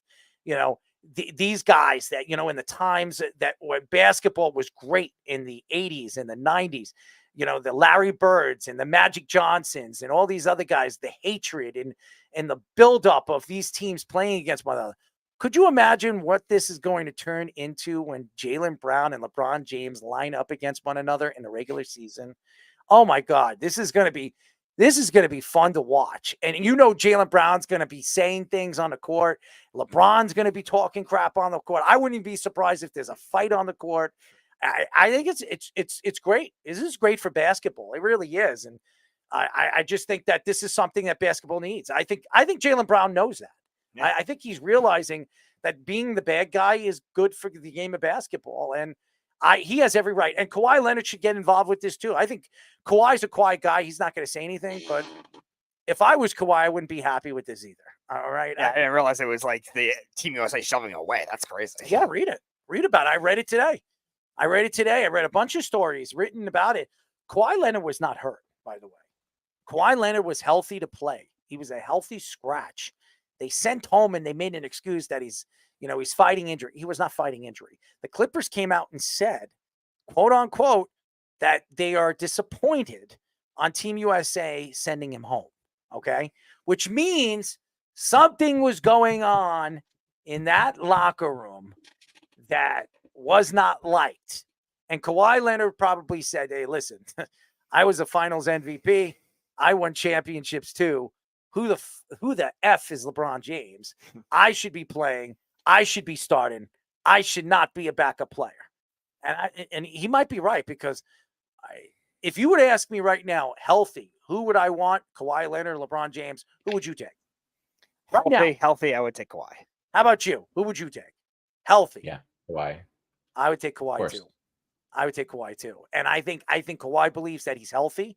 And I think Kawhi believes he should be starting over LeBron James. And LeBron James should be coming off the bench as far as he's concerned. At this rate, the 2028 Olympic team will be coached by Team USA, will be coached by LeBron, and Bronny will be a starter at this rate. Probably. He's running Team USA basketball. He is. And I think he's running the Lakers. I think LeBron knows what he's doing. I think he's a selfish person. And I think Jaylen Brown knows he's selfish. And that's why Jaylen Brown's stepping in and saying, you know what? F this selfish son of a bitch. That's what he's probably saying. He's mentally tough against LeBron, too. This is a guy, he's a rookie that took the Celtics to the conference finals and played tough against the Cavs. And even the second year, Tatum's rookie year, they took him to 7 games. I just think it's great for basketball. So for anybody sitting here and saying he should shut up, I think he should just keep speaking. I think it makes for a good off season and a good season coming up. The Knicks don't really have those guys. I mean, Josh Hart speaks. I mean, Josh Hart loves to speak. But Josh Hart does it in a way where he does it in a funny way. Jaylen Brown does it in like, I don't give a crap who this pisses off. I'm going to just piss people off. And I can't wait to see how him and Derek White are going to work out now, because I don't know how that's going to work. I mean, after throwing Derek White under the bus the way he did, saying, oh, wait a second, I was the finals MVP. I'm the better player. I'm the one that just got $400 million. And this guy's on Team USA basketball. What are you, nuts? Even though I don't even think any of those guys should have made Donovan Mitchell. And by the way, for all the people out there on TikTok telling me that Donovan Mitchell isn't a top 7 player in the NBA, where the hell are you guys from? Where the hell are you guys from? I mean, seriously. Oh, what has he done? What championships? Who's he played with? Tell me a superstar. Don't say Rudy Gobert. Tell me a superstar, a superstar that LeBron played with, that Kevin Durant played with, Steph Curry played with. Give me a superstar that Donovan Mitchell has played with. And the answer is no one. No one. It's also a lazy argument to just use championships. That's like saying Luka Doncic is not a top 5 player because he hasn't won a championship. Donovan Mitchell was a top 3 player defensively at his position this year. Donovan Mitchell was a top 5 player offensively at his position this year. Yeah. Okay. To me, tells me he's a top 7 player in the league. I'm sorry. If you were to ask me who deserves that position, it's Donovan Mitchell that should have gotten that spot. Yeah. Sorry. Donovan Mitchell was just as good as Derek White was defensively, and he was just as good as Jaylen Brown was offensively. There's literally nothing Donovan Mitchell does worse than Derek White. He does everything better than Jaylen Brown does too. So I mean, for anybody to sit there and make excuses like Jaylen Brown did, I don't see Jaylen Brown taking shots at Donovan Mitchell, because Donovan Mitchell will be sitting there with a smirk on his face saying, "I'm better than you." So and I would say the same thing. So I give Donovan Mitchell a lot of credit. He hasn't said anything. I think he's just going to go into the offseason and just get ready for the season and really show off his opportunities to really prove himself in the Eastern Conference this year, which is loaded in the top 5. So I think it's loaded. And I expect Dame time to sign with Miami. I still believe it. He will go to Miami. We don't know. There'll be a trade, or there'll be he can opt out this year, this offseason. I expect him to opt out. I do not see him coming back to Milwaukee. And if he does, he's making a mistake. So, because Milwaukee's not winning anything. So, all right, there we go. Great Doc Rivers coaching him again. Now, Speedy, you know what we're going to get into now. I don't. Speedy After Dark, ladies and It's gentlemen. always an unknown. Which is always an unknown, which means I don't actually know what rabbit hole you're going to go down this time. All right, what's your favorite bear, Speedy? My favorite bear? Your favorite bear. That is very specific. Mm-hmm. I'll go with the Kodiak. Kodiak? What the hell is a Kodiak? It's in Alaska. Okay, and what is it? What does that bear do? Like any other bear, is a predator. It's a predator. It eats food. It eats people. Yes. Okay. Even though they're actually technically not, they're actually not as prevalent to like attacking humans as people think. Would you jump on that Kodiak bear and ride it? No. Why not? I'm not going to want to get trampled. How are you going to trample? It's huge. It'll if it's running full speed. I'll Out of all eventually the bears fall. you could pick, a koala bear, any kind of bear, you picked a Kodiak. I've never even heard of. Yep. Why? Because I figured you wouldn't hear of it, first of all. Second of all, cool name. Third of all, Alaska is a very scenic place. Is he related to the Zodiac Killer? No. What are you talking about? He's a Kodiak. Bears do not have genetic relationships to humans. How do you know? Maybe a bear is making love to a human being. Okay, find that person. Maybe half bear and half human. If you saw All right, go submit that as a movie. If you saw a sexy bear, No, sexy, I wouldn't approach it. You wouldn't approach it, even if you thought it was sexy, had a nice ass and everything like that. Why not? Again, like I said before, you can admire something and what it looks like with your eyes. You don't need to touch it. But what about just jumping on its back? and I'm not riding? taking the chance. Why not? I have zero interest to jump on a bear's back that could possibly attack me, or if it starts running full speed, trample me, or I will get hurt. Now, I have there's another question I have for you. You like shrimp? It's okay. Okay. Now, I've heard through the grapevine, sticking a shrimp up your ass gives you like this tingle sensation. Whatever vine you heard that from, I hope it's full of thorns. No, but I'm being serious. It's something that we need to try. Now, No, if we I don't. brought we a don't. shrimp in this room right now, No. would you stick No. a shrimp up your ass? No, I'm Why not sticking any food up my ass. Why not? Because I don't care about. Are you allergic to it? No.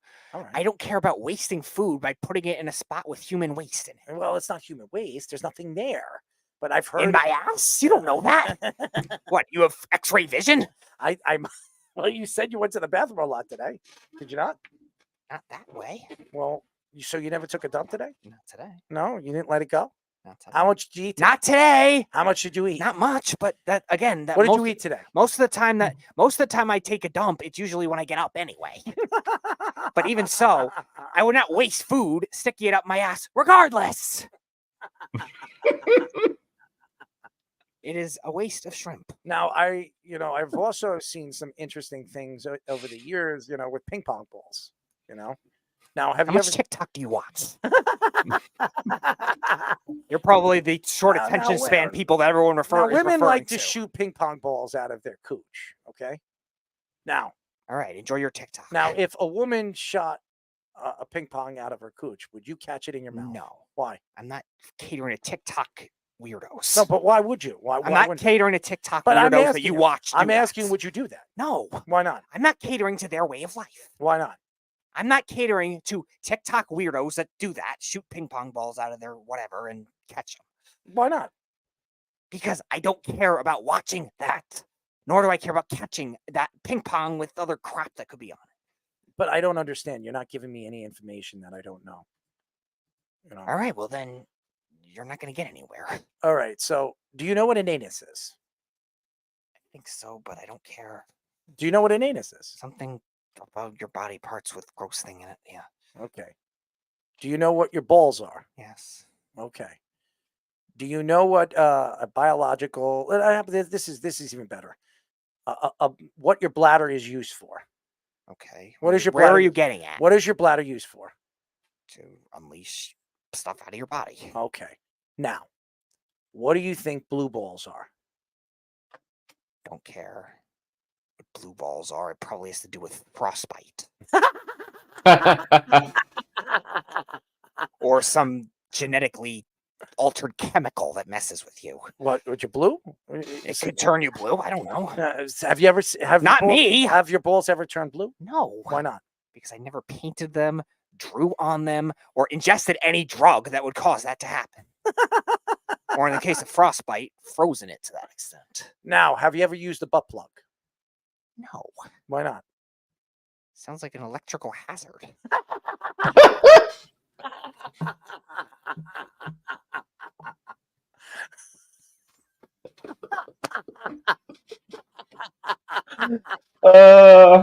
Electrical hazard? Oh, That's man. got to be a new drop. Electrical hazard. That's so good. All right. Do you know what cum is? No. You've never heard what cum is? What do you think it is? Something gross. What do you think it is? Some gross bodily liquid. I don't know. What you might be right. Substance. Okay. Now now. Do you know what a drag queen is? Yeah, I'm not going to be part of that lifestyle though. But what is a drag queen? Those illegal stripper like old lady type things that go all over the place. Okay. And how about dry humping? Do you know what that is?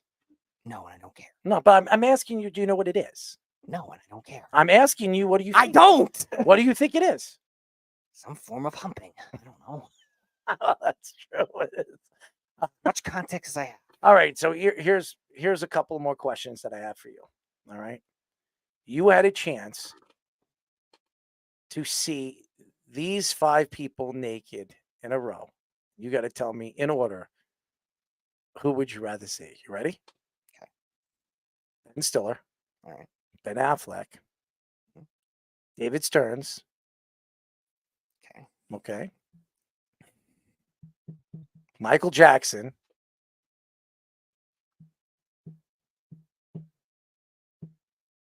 And James Dolan. Okay. James Dolan's definitely last.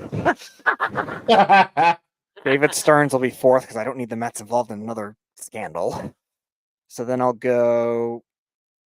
Then 3rd will be Michael Jackson. 2 Ben Stiller. 1 Ben Affleck. Why do you want to see Ben Affleck first? He's a little more attractive than Ben Stiller.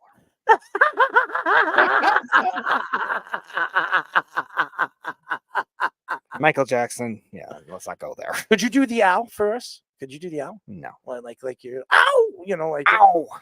You sound like a cat bit you. Come on, give us. Yeah. Well, ow implies pain. Good job. But you got to do ow. You know, like. Ow. All right. If there was a woman that you would like to date, and I want this is very, very important here. In order, who would you date first and last? You ready? Okay. Mary Tyler Moore. You know who that is? I've heard of her. The 80s TV So show. she might be last. Okay. All right. 70s. The girl that plays Pippi Longstocking. Okay, that's another one. All right, hold on. Betty White is another one. All right, that's a good one. Oh, she's nice and sexy, right? Okay. Aretha Franklin, or let me give you one more. Do that in order. I have to think All of right. the grand champion over here. All right. I'll say the long stocking one last. The long stocking one last. Now, are you talking Mary Tyler Moore, the actress, then or now? It doesn't matter. Okay. Because I'll probably do her first if it was then, but Mhm. now I'll put her third. I'll say Betty White second and Aretha Franklin one. Why Aretha Franklin? I think like dating a musician would probably be better, like than dating an actor that are usually crazy and Interesting. rehearsals and stuff like that. And, Interesting. like I think the music experience I think would be a little better. Would she play with your blue balls? I don't know. Would you let her play with your blue balls? I'm dating her, I guess. I suppose. Respect, Speedy. Respect.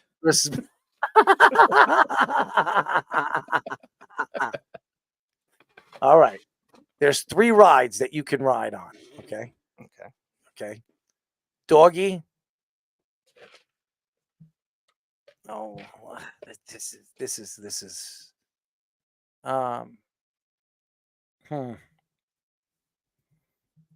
trying to think right now on the best way to. All right, here we go. There are 3 rides. Ready? Doggy, leg lock, and lazy dog position. Which ways would you go in order? Like lock sounds painful, so that's last. I'll go the first doggy, then the second. So you would go doggy first. Doggy, then the second dog, and then like The second doggy said. whatever that one was. And the second dog. All right, so why doggy? I don't know. I literally have no idea. He says, I don't know. I just go doggy style. Leg lock sounds like some like grappling position, so I think that's last. And then I'll go with the more simple doggy over the second one. Would you spoon with those dogs? No. Why? I don't want to risk the fact that they could bite me.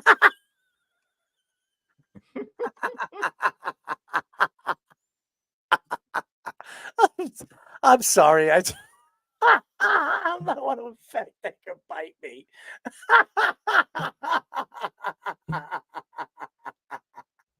I love you, Speedy. You're funny.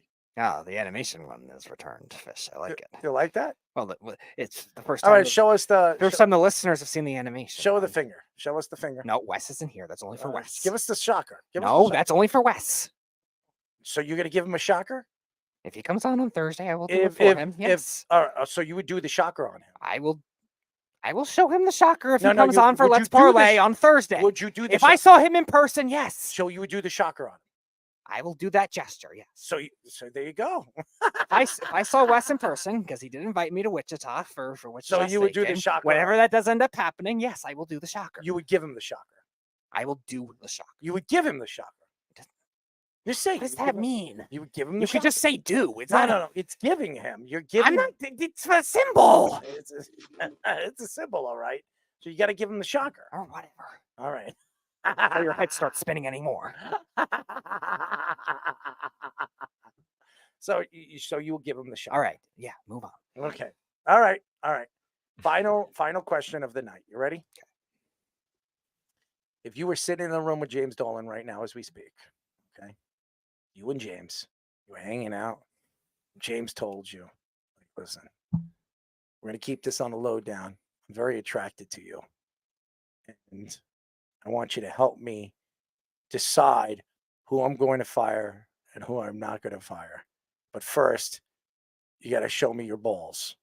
Would you do it? For Joakim Noah's contract. Would you do it? For what the Knicks pay Joakim Noah, I will do it. Per year. So you let him grab your balls? For Joakim Noah's contract.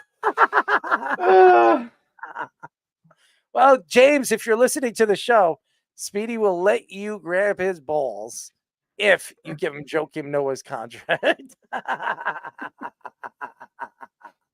All right. That's Speedy Petey, ladies and gentlemen. Speedy After Dark, ladies and gentlemen. Fantastic, Speedy. Great job, Speedy. Got a lot out of that, Speedy. Yes, I did. You did, right? I did. Put a smile on your face. I did. Yeah. You're happy, right? Somewhat. Why aren't you happy? No. My head's spinning, but that's besides the point. Going all through these great scenarios, starting with a Kodiak Bear and ending with James Dolan. Grabbing your balls, Yes, too. I know.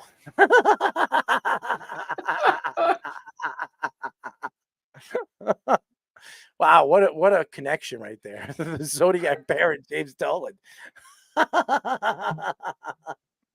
Anyways, ladies and gentlemen, that was Speedy After Dark. Thank you to Matt Musico for joining us. MLB Daily Diggers. He's fantastic. Thank you to Kevin Ray for being a part of our show, as always. Phoenix Suns and Dallas Cowboys play-by-play broadcasts are fantastic. Thank you to all the fans out there listening to our show. We really appreciate all the time and all the gestures and craziness, as you always give us, a time to entertain you, and including Speedy entertaining you as always. Thank you to our executive producer, Aaron Fishman, and he's fantastic. Great. His takes, his graphics, all the work that he puts into the show. We really appreciate it. Thank you to everybody. Thank you to you, Speedy, for being you. Look at that smile. He's very happy. Maybe it's because James Dolan grabbed his balls. He didn't, but I mean, you would let him. For Joakim Noah's contract. But you would let him. For Joakim Noah's contract. But you did say you would let him. Okay. Just talking circles again. I like to talk circles. You know what I also like to talk? Oh, God. You know where we're going, in the future. You got to sign some autographs, right? No, I don't. Yes. No, I don't. That great. No. That great tool that many people use. No. That great tool that many people use. How many autographs? No. How many autographs? Not happening.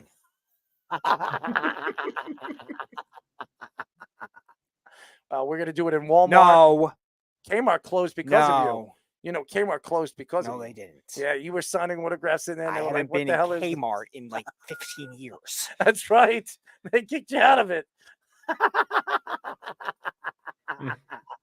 Oh, by the way, if anybody wants to join or find Speedy's fan only, you can find it.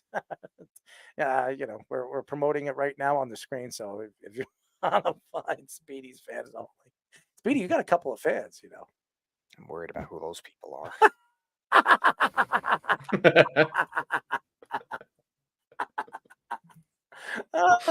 Matt would have joined. All right, fine. Besides Matt and Figueroa, those are the only two that I can. Oh, Nelson was definitely going to join. He was going to invest some money into that one. Nelson loves you, man. He loves that. I mean, how about him? Would you let him grab you? For every other person with money stipulation. Nelson and James, one from behind, one from the front. What do you think? I'm getting Joakim Noah money, whatever. Well, it's good to know. Well, Michael might, give you that. He was third. Michael Jackson can do whatever he wants. He just he'd enjoy it, right? Oh, he's got to pay it up too, then. There you go. Michael Jackson lover over here. Anyways, thank you to the fans. We'll be back on Thursday. Just me, Fish, and Speedy. Who do we have lined up, Speedy? The only guest signed up right now, 8 o'clock, is Jacksonville Jaguars linebacker Foye Oluwakin for the third time on this show. We'll have him on before Jacksonville reports to training camp next week. One of the leading tacklers, led the NFL in 2021 with the Falcons and 2022 with the Jaguars in total tackles, and he was very high up the list. I believe he was 6th last year, so he'll be back on our show at 8 o'clock. Oh, there you go. So we'll have him on. He's fantastic. Yes. He loves coming on the show. We'll have a lot of fun with him. And maybe we'll ask him some of these silly questions. Oh, yeah. You can do that all you want. What do you think his answers? I don't know. Would he hang out with James Dolan with you? No. How about him? Would you hang out with him? What? Would you hang out with him? I would, but I'm not going to require all this gross stuff. Anyways, we'll be back on Thursday. Good night, everybody. You're listening to the Worldwide Sports Radio Network. Hi, this is Terry Crews.